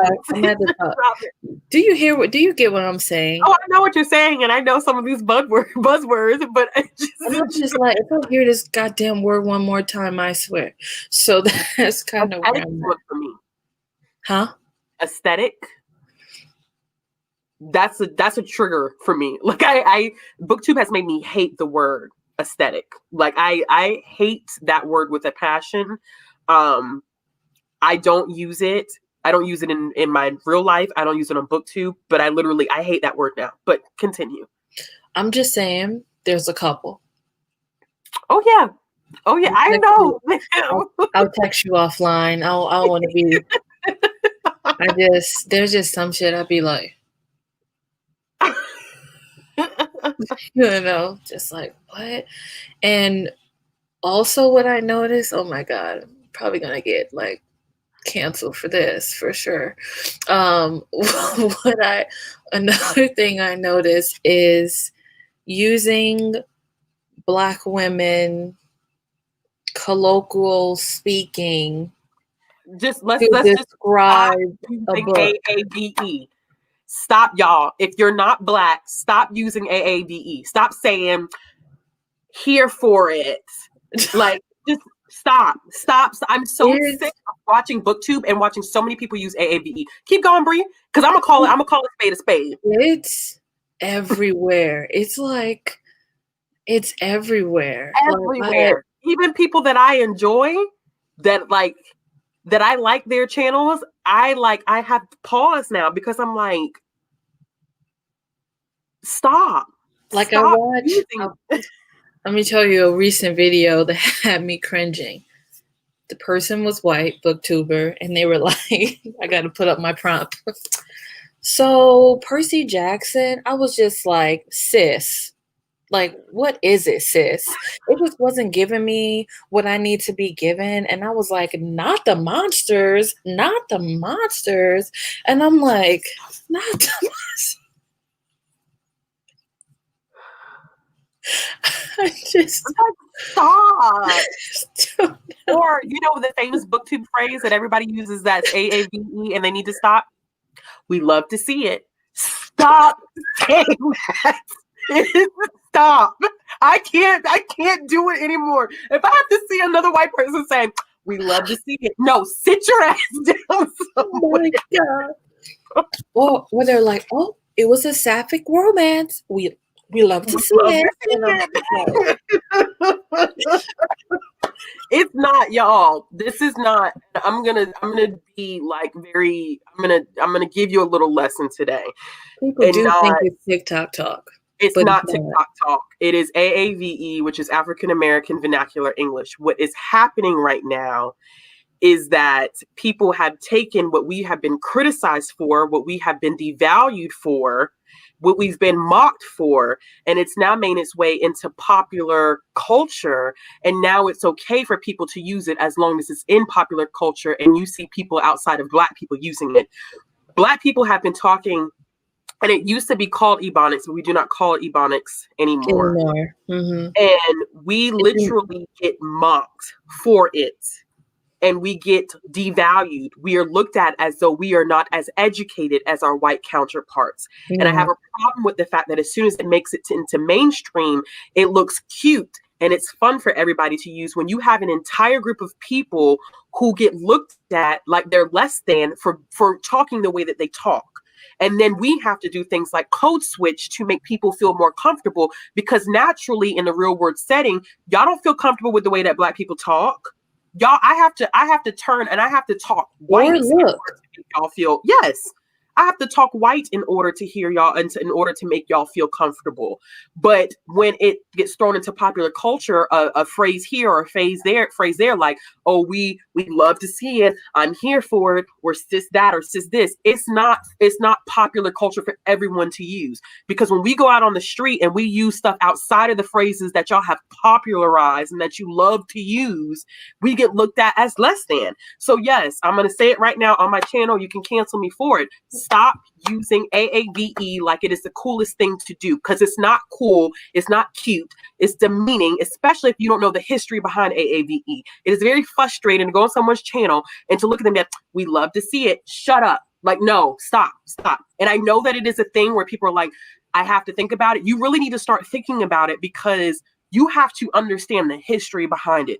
People love doing what they love to do because it's part of popular culture. But just because it's popular culture doesn't mean that it's right. It's not right at all. It's not right at all. And in fact, it should be given to the queer community. If we want to be honest, if you read what's his book? Oh gosh, All Boys Aren't Blue. He talks about that. Or sorry, I apologize. I think they go by they them pronouns. Yeah. They talk about it. Let me check the pronouns. They talk about it in their book, where they specifically say that there are certain phrases that are AAVE that are not only specialized to the Black community, but are specialized to the Black queer community, that people take and they run with. And it's just not, it's for me, it's frustrating because people don't know the history behind it, and everybody uses it as a way to sound cute. And it's not cute. Don't get on the Lord's internet, Beyonce's internet, talking about sis. I ain't your sis. Not the Lord's internet. But it is, how do you determine, Caitlin D said, how do you determine if something is AVE? A rule of thumb is it's now popular.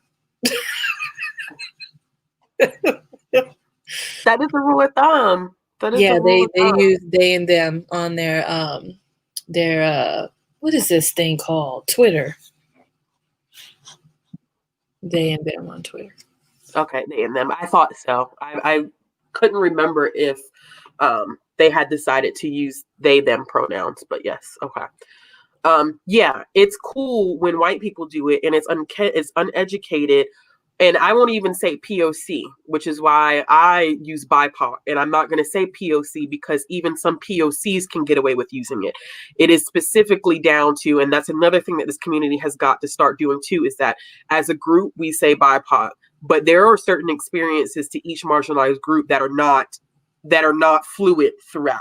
There are some things that Black people deal with, and I can only speak on behalf of my experiences as a Black person. There are experiences that we have that the rest of the BIPOC community does not have to deal with.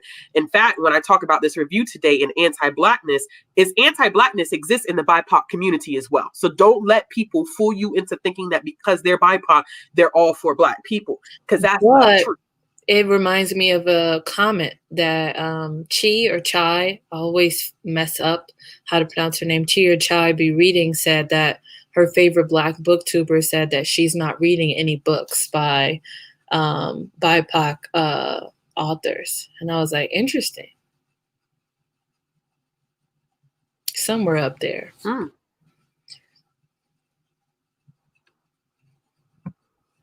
Yeah, wait. Someone just made a good question. I mean, a good comment.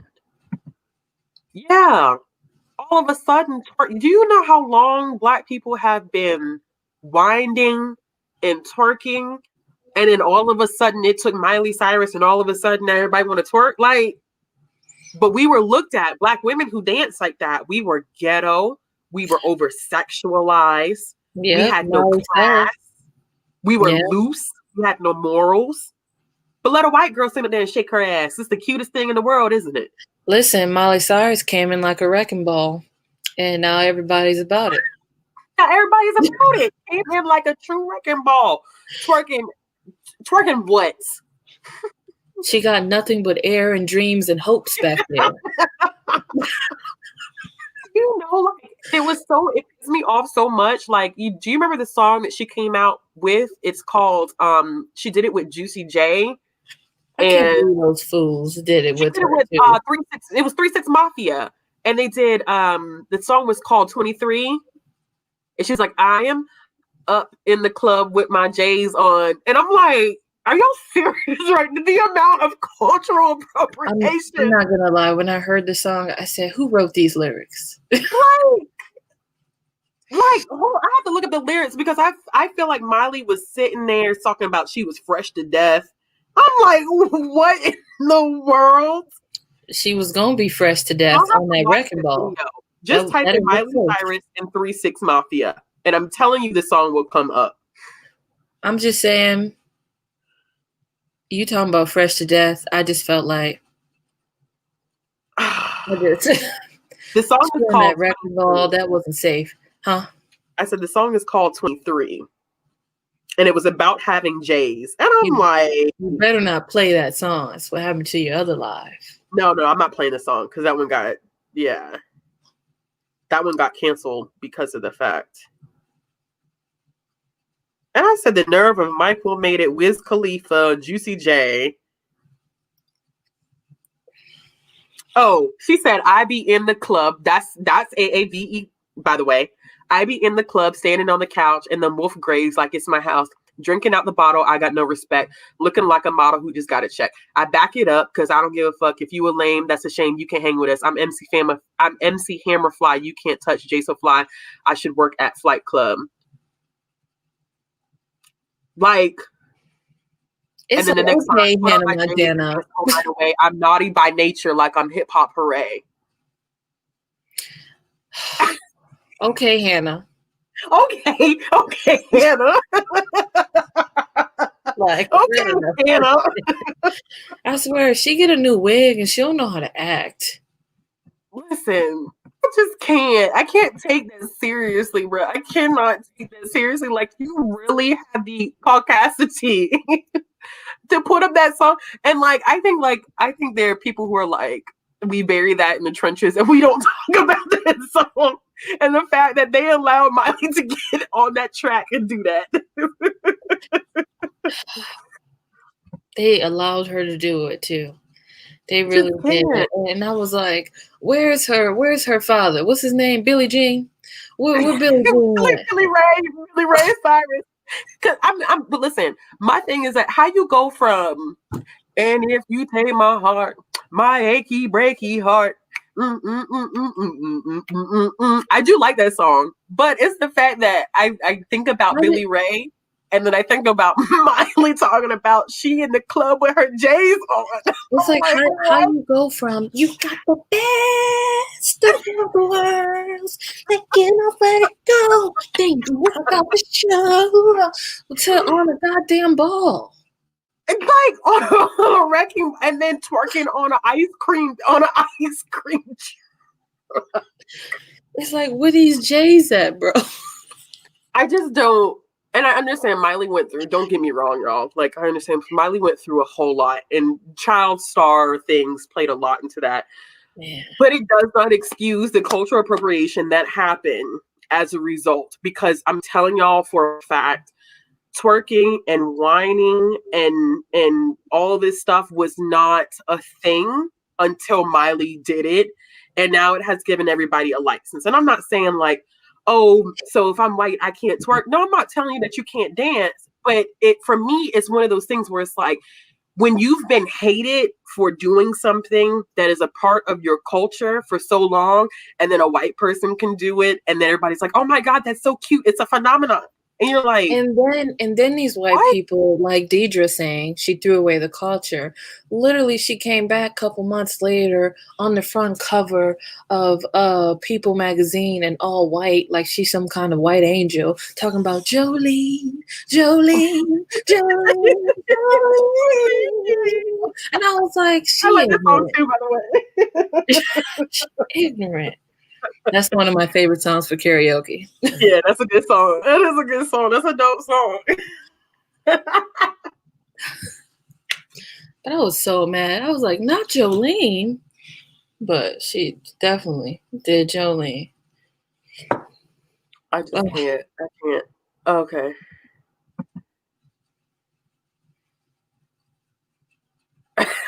I can't even get. I don't even want to. I can't. I don't even want to touch. I looked at it and I said, because there are some interesting conversations that happen surrounding the use of that word in particular, even within this community. yeah, And I don't use it. Yes, some people don't use it. Some people use it. It depends. Some people are super against it. Some people are not. I think that definitely would require a broader audience. Yeah. I mean, I used to be an avid user. I was. I'm talking about every other word. I'm not jumping in this conversation because I have some thoughts and feelings about that in general, and I know that people feel different ways. I personally feel like Black people can just like as individual Black people can make their own mind up of how they feel about it. Like I'm never going to be against or for. I just had some conversations with Dorothy, the grandma, and I was like, this ain't for me. So, but that's me. I'm not saying nobody else can't be out here living their life. I think it's very much so up to. What I don't like is when non-Black communities try to dictate how the Black community should or should not use that word. I don't think it's anybody else's place at that point except those in the Black community to decide how they feel about that word. I mean, I come from a very interesting family. So everybody in my family, I get called the N-word every time. Every time I show up. They be like, look at this tall N-word. Just gonna come up here. And I be like, your mama ain't, so. Yeah. So for me, like in my family, it's a term of endearment and it's for shits and giggles. But I know that everybody doesn't feel the same way. It's the same in my family, except when Granny rolls around. Pull it back. Yeah, like my family would never have used that around like my great grandmother and stuff. Like that was just you know what I'm saying? That was just a no. But like, I mean, my own mama, she called me one last night. Oh gosh, I said so I think that for me is a conversation that's very a part of the Black community as an entity, and I just don't like when people who are not Black try to come in and say or try to argue why they should be able to use the word or why we shouldn't use the word. And it's like, mind your business. Like this is not. I also have issues with people who are non-Black who excuse themselves for using the word based on their proximity to Blackness. Do you get what I'm saying? Yeah. Wait, sorry. This is coming. You used to have all types of affluent white people in my house and call them.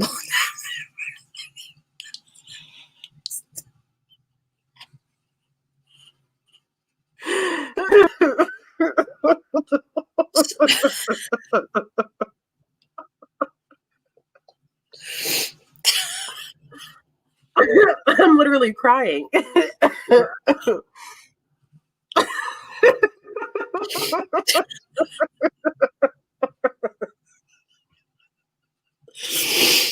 Oh my god. You sound like my daddy. That's how my daddy acts. To my Oh mama, my God. everybody is one. She don't care. That's why I'm nervous because my mom's reading Vanishing Half right now, and I Mhm. wanted to ask her to do a live show with me discussing the book, but I just feel like It's Mama not has the to be it's not the place of the because my mama gonna call those everybody is a HOE to my mama. Like that's her word. I'd be like, Oh my not the God. cat. The cat did nothing to you. Oh, this is a good point. She dropped that hood act every time she got back with Liam. That is true. Miley would be hood and then she'd get back with Liam, and then it was like, you get the best of both worlds. Oh gosh, but you just made a comment. Oh, this is the one I was looking for. What do you Gina think of people Renee? acting like adult books are scary and aren't diverse in comparison to YA? This is not the first rodeo. I've seen some kind of tidbits on Twitter, but I'm not on Twitter during the day like that, especially because I'm working. So I always catch the tail end of a lot of things. But I think that people have been having but this conversation always comes back. It's one of those conversations that cycles every year about reading more adult books as opposed to YA. They're not in terms of there are adult books out there that are that read, almost, to be honest with you, they read YA.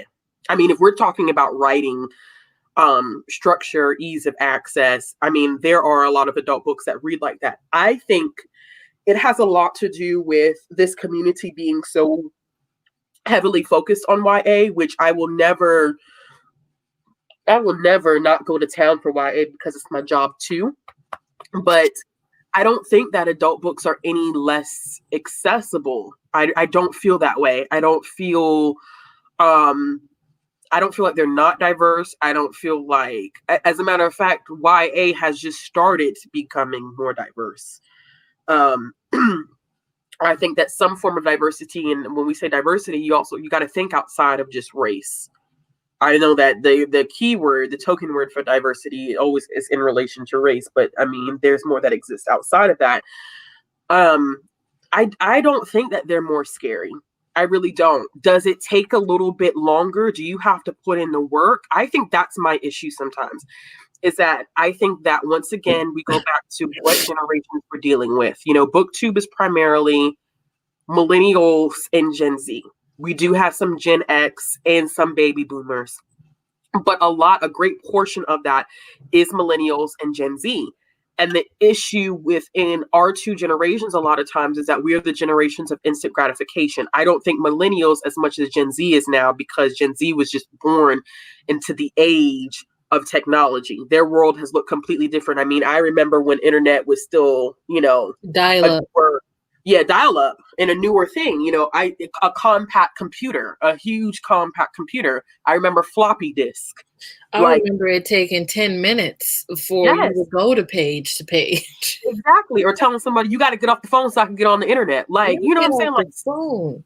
Yeah, like stuff like that. Like, we remember stuff. I think millennials, on the older end of millennials, remember stuff like that. But as a whole, I think we are the generation of instant gratification. So if it's not put on a platter in front of us, we don't know it exists. And that's the problem, is that these things do exist. There are adult books that are just as accessible, just as enjoyable, have great themes, great writing, just as much as YA books. But I think that because it's not laid bare, or it's not, I can click on a video and someone's going to tell me automatically, people are not going to do the footwork. It's the same way that I felt lately about doing, like, finding historical romance that features two Black characters. A lot of people are going to give you Beverly Jenkins because that's what they know. And that's the most accessible because you don't have to hunt. we have spent hours upon hours. When I say me and Deidre, we've spent hours upon hours researching things.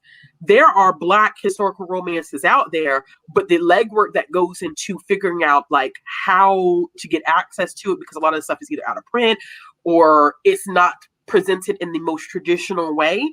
You have to do your research. So if you want to transition from YA to adult, you can make that transition. I don't think that's a hard transition. And you know, I don't want to I don't want to invalidate anyone's feelings, because I don't personally feel like it's a hard transition, but I also think that the legwork to make that transition has to be put in there. It's going to be overwhelming and it's going to be difficult and it is going to take some back end work, but it is out there. But you can't expect everything to automatically be put on a plate. And it's like, well, just, you know, if you like this, then, and there are videos out there that do, I mean, they purposely have made videos where if you like these YA books, try these adult books, but you have to do some of the legwork yourself as well. You know, I And don't, I it's also like, what do you mean by diverse? It's like in the booktube community, I feel like the only YA that's acceptable is fantasy or romance. Yeah. So if you just look outside of those, you know, doing the lead work, you will find other things. But I find a lot of been looking at a lot of YA mysteries, thrillers, contemporaries, trying to get into those. So I feel like just people just got to do that search. I think people have all these high expectations that a booktuber is supposed to be just this wealth of knowledge and that you can't do no work on your own. So, you know, people say Google is for free. That's what I heard on the street. Google is for free, but people also have to realize that sometimes Google is not going to give you the results from the first page. Sometimes you have to dive a little deeper than that first page. And I think that just not wanting to do the legwork behind it is just not, for me, I don't think that that's a justification for saying that, oh, this stuff doesn't exist or I can't find, because it does exist.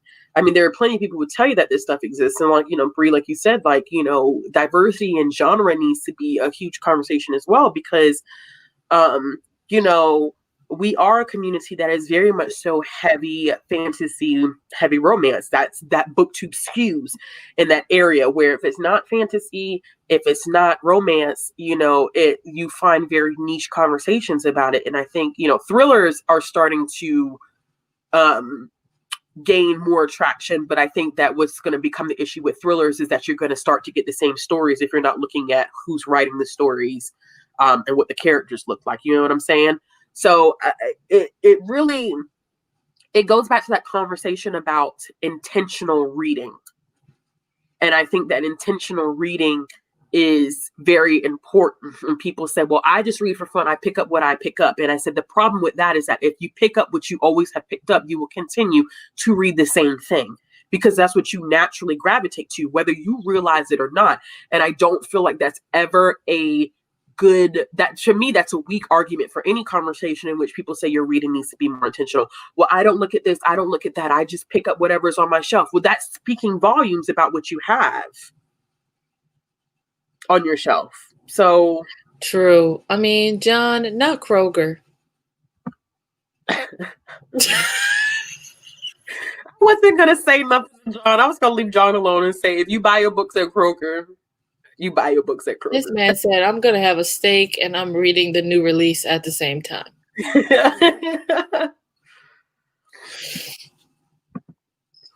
Yeah. You're right about that. It's one of those things where we can talk about the cycles of booktube, where if you're not, and it comes down to personal acceptance, where you have to come to a point in your life where you have to make a decision. Is your aim or end goal to be this big booktuber? And in grand scheme of things, you know, I always tell people, like I always say, you can have very, very great content, but you also have to understand at the same time that YouTube is a game of luck. You're fighting against artificial intelligence and an algorithm. It's either going to work in your favor or it's not. There are some weeks when the algorithm works in my favor, and then there's other weeks where the algorithm is like, fuck you. Okay, so you have to come to grips where it's like, is this about becoming big on BookTube, or are you doing this for another reason? Because the reason why things cycle in BookTube so much as far as titles is because I think everybody's searching for that high. Everybody wants to be the next big BookTube star. Everybody wants to have numbers. And because of that, we all read the same shit over and over and over again. And I'm not saying that you can't read something off the New York Times bestseller list. I mean, come on. We all do. It's part of the reading journey. And some of those books are pretty damn amazing. And they need to be up there because they're just that great. But I think because we're afraid of talking about things that we know won't get clicks, that's why we see the same things over and over and over and there's no room or expansion for anything else. That's just my take. Not wrong there. You know, we were supposed to be sprinting. Yeah, but I feel like the conversation it needed to be said. I agree. Do y'all want to sprint? Yeah. This is what happened. Go ahead, Bree. Oh, Miss Woke Reader said, I find if I want more thriller by LGBTQ and BIPOC authors, I have to step outside of YA. As of now, I will agree with that. Like I've found mostly this to be true in adult fiction. There's more access to that content in adult fiction right now. Not saying it won't be, but just right now. Yeah. Well, actually, I'm about to hop off. Hey, I didn't realize what time it is. It's almost 2:00. At least you actually sprint. Yeah. You said at least I sprint on my channel. Yeah, bro. I don't ever sprint on my channel. I try. I'd be like 45. All right, bye. No, just I try to sprint, and then anytime I try to sprint, this is what happens. Like literally, the only time that I've ever done a sprint where I didn't have a conversation like this was like 2 weeks ago on a Saturday, and that's because I needed to. Oh yeah, that was a nice sprint. Yeah, that was a 5-hour sprint. It was nothing but sprints, but usually this is how my sprints go. Mm-hmm. I think what it is that you have a lot of subscribers, and I have like 30 people at max, so it's not a lot of conversation happening. You do have a lot of conversation. No, but it like stops, and then people stop. So when they stop, I'll be like, and sprint. They stop talking. So I'd be like, okay, sprint it up, y'all. Yeah, I'd be like, oh, let's sprint. Y'all want to get sprints? And then half the time people are like, well, we know we're not about the sprint. So why did you just say that you're having a conversation? Yeah, Rebecca, this is me. Like when I once I talk, I don't stop. But then I feel like I don't stop. And then it's not like y'all help me. It's not like y'all say actually we should sprint again. The only thing that ends up happening in the comments is when I start talking, the conversation keeps going in the comments, and then I don't shut up. So and today has been an extra side of funny. I don't know if you noticed when you were talking, and I was like this. I was dying. I was like trying not, because you were talking about something serious, and I was reading the comments, and I was just like trying so hard not to die of laughter. But Salter and Deidre had me crying. Exactly. Look. Exactly. That's how I'm trying to tell Bree. Like, y'all are the same on her sprints. Like, I don't know what Bree's talking about. Hell no. Hell no. This says 128 people watching. That's like. It has nothing to do with people watching. I feel like you hold yourself more accountable on your sprints, though. Yeah. People know when they come to sprint with me, you're probably only going to sprint twice. I think that people I think really that people do feel that way. Like they know, like when I say, like when I put up a thing and I'm like, let's sprint, I feel like people in the back of their mind are like, we're not fucking sprinting. I'm not gonna lie. I do be like, yes, a little bit of conversation and maybe a dash of sprints. I'm here for it. That's how, but really, that's, you know what? That needs to be my tagline. A conversation with a dash of sprints, The because nine Salt times Bay of sprints. That's you. The Salt Bay of sprints. we're not usually sprinting. We literally do like, this is how it always works. We do like 2 sprints and then we get somebody says something and then it's like, let's talk. Let's talk it out. Man, I feel like I'm really letting other Geminis down by not talking as much. No. Letting us down as a group. Yes, that is the purpose. I do feel like whenever we sprint, we end up having great conversations about stuff. Yes. And, you know, I mean, we talk about a little bit of everything. We talk about stuff book related. We talk about stuff, you know, about the culture. Like, there's different things. Different things. I think it's needed. I think it's needed too. I Honestly. think this is a space where I feel like I can actually like, oh, wait. Annie, this is perfect. What This is what we're going to do from now on. A pinch of sprints. Yes. Danny, you will get all the credit. Anytime that we do stuff now, it's going to be a pinch of sprints. You are a genius. Extended conversation. For real. Yeah, that. Look at Kathleen. We're going to be sprint.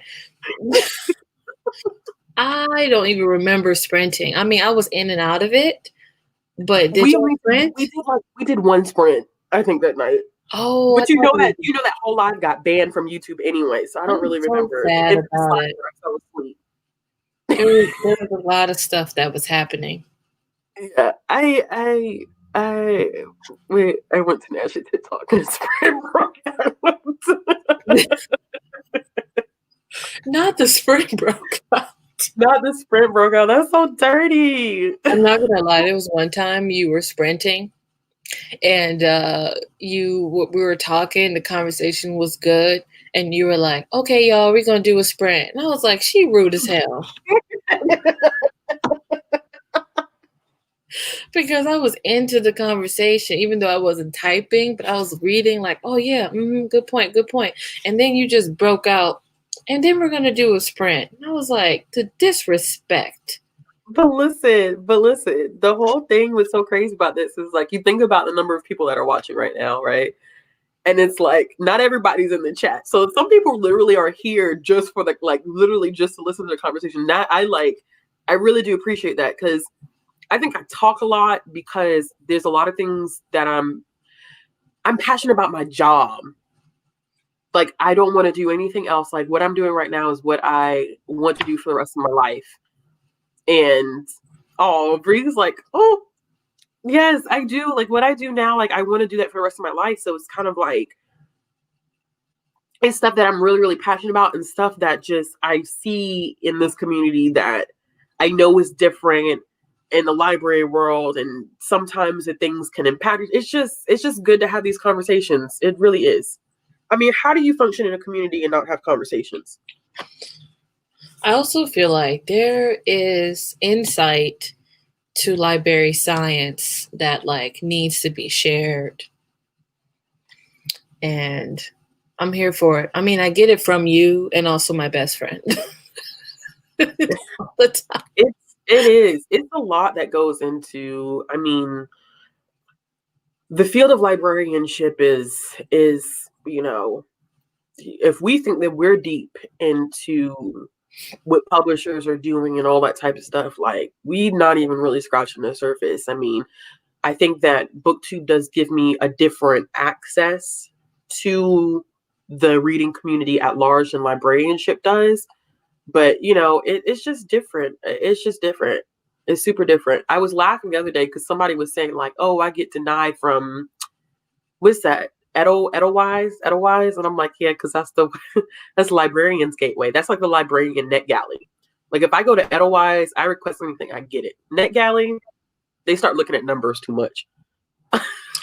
Let's be real. What is Net Gallery? That's what I was calling it for a while.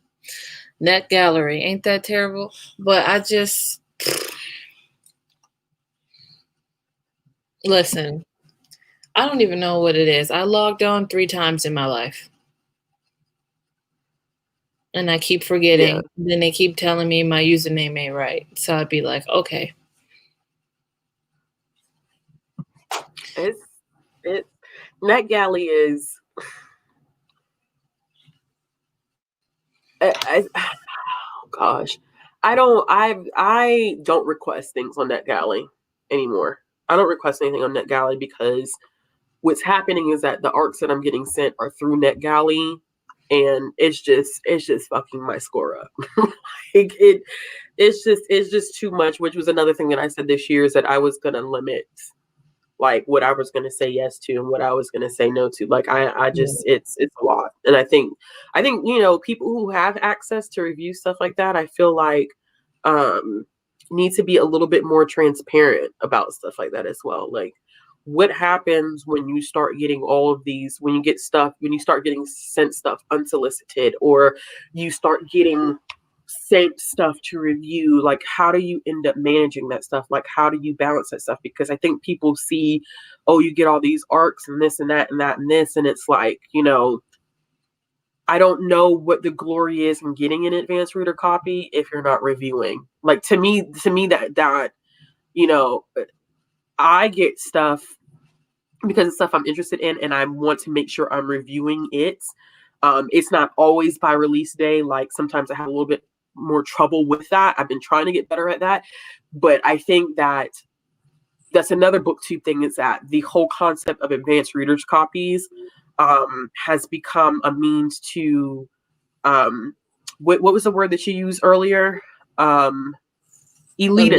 Mm-hmm. Yeah. I think it's another thing that feeds into elitism. Now, there are people who request, and they are very much so because they want to review and they want to, to really either get early word out about the books or whatever, because they're more on the reviewer side. But, part of me is kind of in that headspace now where it's like, if we're getting arcs and you're not a reviewer, why are you getting them?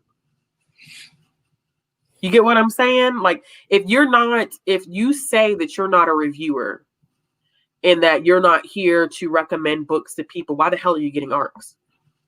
Because the sole purpose for an arc is titled an advanced review copy. Review is in the title of what it's called. So why the hell are you getting it? I mean, it's the serious question for me, because I'm just like, I don't get that. Like, it becomes a way to showboat, and I don't think that's fair to people who want to be in that position. That's not fair. Yeah. I don't know. For me, I had to not really pay attention to the NetGalley, because there's not a lot of audiobook and physical copies options. So yeah. And I strongly dislike reading from ebooks. There's something about the screen. Like I hate reading on the screen. Some people can't. And I'm glad that there are some publishers out there that are starting to say, if you can't read an eGalley, we can make accommodations for you, which is why I'm always like, if I can give up a physical copy to make accommodations, if I can give up a physical copy and read an eGalley so that someone else can get I think I paused. Yeah. I paused. Did I freeze? I know when I freeze because you freeze. This is crazy. This is so crazy. Anyway, what I was saying was that I'm willing to give up a physical copy because I don't mind reading. E-galleys are actually better for me because I'm more inclined now to read an e-copy or an audiobook of something because of the baby. Mm-hmm. So like, I'm glad that publishers are saying like, if you need accommodations, we can make accommodations for you. And sometimes what people don't realize is that when you read a book and you review it, sometimes the publishers will send you a finished copy as a thanks for reviewing the book. They don't say that, but they do it. What? I ain't never got a Yes. thing. Yes. That's next level. Sometimes they do. It's not everybody. It's not everybody. It's not everybody doesn't do it, but sometimes they will do that. They will send you a finished copy of the book. Mm. So, this HarperCollins point. Oh, fine. oh Just yeah. the fact that you can get them and validate your importance in the community. That's why people have an ARC shelf. They haven't read them.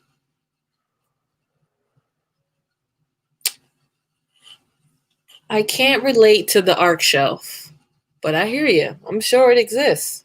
It does exist.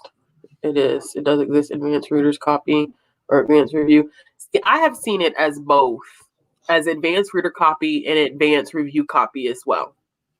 But the purpose for, if you look at, and here's the thing, and then I will show you one, because this is where it frustrates me. What you will find is that whenever you get an ARC copy of something, they all have a national marketing campaign. The purpose of these things is to get reviews out and to advertise these books. For me, it just bothers me because I know that there are people on the other side that want to have access to advanced review copies or advanced reader copies or whatever. It's the purpose of getting a copy before it gets published. It's not to show that you have it. It's to review it. That way you can push out and you can start creating buzz. That's what they're for. And I think that somewhere along the lines, we've lost the purpose of why arts exist. They're there to create buzz. And people are like, well, you're creating buzz because you're showing that you have the copy of the book. Well, people already know that the book exists. What they're looking for is help to create promotional buzz. You're reviewing the book. And I think that it just, for me, it's just one of those things where it's like, it creates this message that people have to feel like you're only worth anything in this community. Like Yanni said, you're only worth something in this community if you get a review copy of a book. And that's not true. Because there are people in this community who do excellent reviews, top tier reviews, and never get advanced review copies. And those are the people who should be getting advanced review copies, because those are the ones that are going to effectively create buzz. Throwing up an ARC in a hall for me, and I do it too, but it's like, it's a difference between hauling and then like you never pick the, like, I know people who got a copy of this book, and had no intention of reading it. I'm jealous about it. Had no intention on reading it. Like, and for me, that's a problem, because you're taking that opportunity away from someone else. Like, if you know that you're not going, you have no interest in it, don't request it, because then you're requesting it just so you could throw it in someone's face that you got it. So I don't know. That's just, I don't know. It'd be like that. Yeah. Yep. All right, y'all. Well, I have a video that I need to put some finishing touches on and push out real quick, which is that review.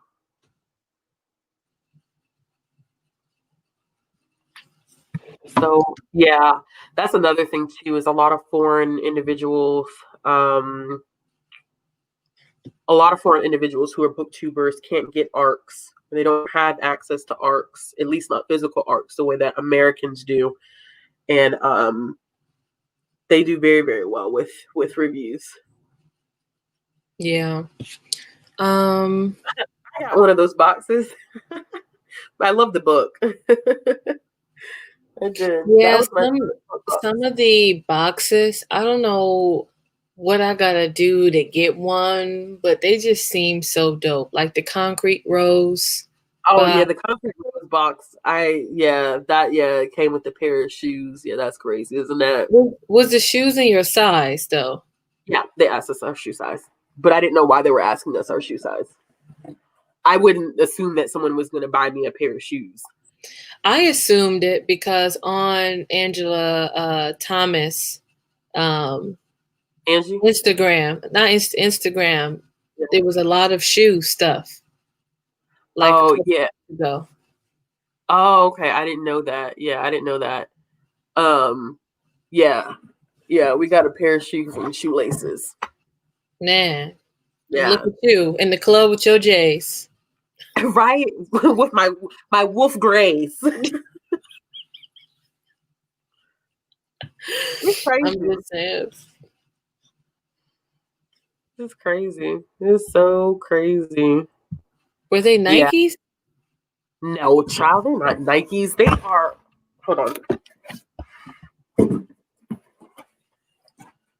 I don't even know what. They They're are. Fikes. Huh? They're Fikes? They're Fikes. Okay. Yeah, Nikes for fun. I get it. These are Fikes. Yeah. Saucony. Saucony.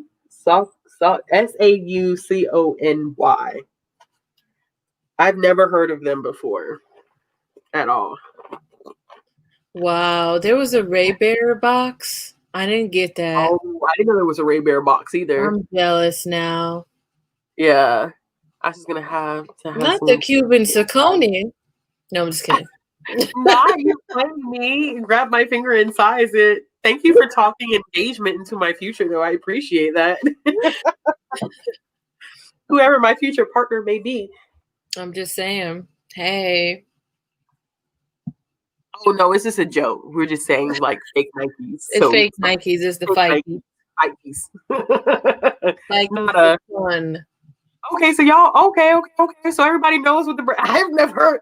Listen, y'all. I don't have. I'm not. I buy whatever's cheapest when it comes to clothes. I'm buying FUBU for us. I buy Fila. You. Not the Lili. So let's not even talk about like, so I've never, okay, so these are great running shoes. Maybe I should start running? Is that what you're all telling me? They trying to tell you to take off. Yeah, well, my knees are not going to be able to take flight. So listen, these knees are nowhere near the Stallions and about 87. So that's just a lot to ask of one person. Exactly. Yes, I remember when New Balance wasn't it. People used to get clowned in school for having New Balance shoes, which now everybody wants to have New Balances, which I find funny. New Balances were not bad. I loved a K-Swiss. I was a K-Swiss girl. Oh, you were a K-Swiss girl? I had one pair of K-Swiss shoes. I loved a good K-Swiss. That's how I was living. I think K-Swiss shoes are great. Walmart thing is perfect for office wear. I can't tell you how many clothes I have in my closet that are from Walmart. Okay, all right. Man, Wally World, it really go down. But sometimes on that clearance, I'll go shop at Target. That clearance be like more than 50% off. I'll be like, Target who? C'est moi? C'est moi? C'est toi? You're stupid. It's so stupid. All right, y'all. We are going to wrap it up. Thanks for joining us. It's been fun, although we only sprinted twice. I got no reading done. Catch her next week on another episode of Pinch of Sprints. Yes, catch us next week on episode. Oh, I'm gonna use that. Shout out to Danny for that. Pinch of Sprints. That is a new brand. Bookish Realms Pinch of Sprints. Perfect. All right, y'all. Be easy.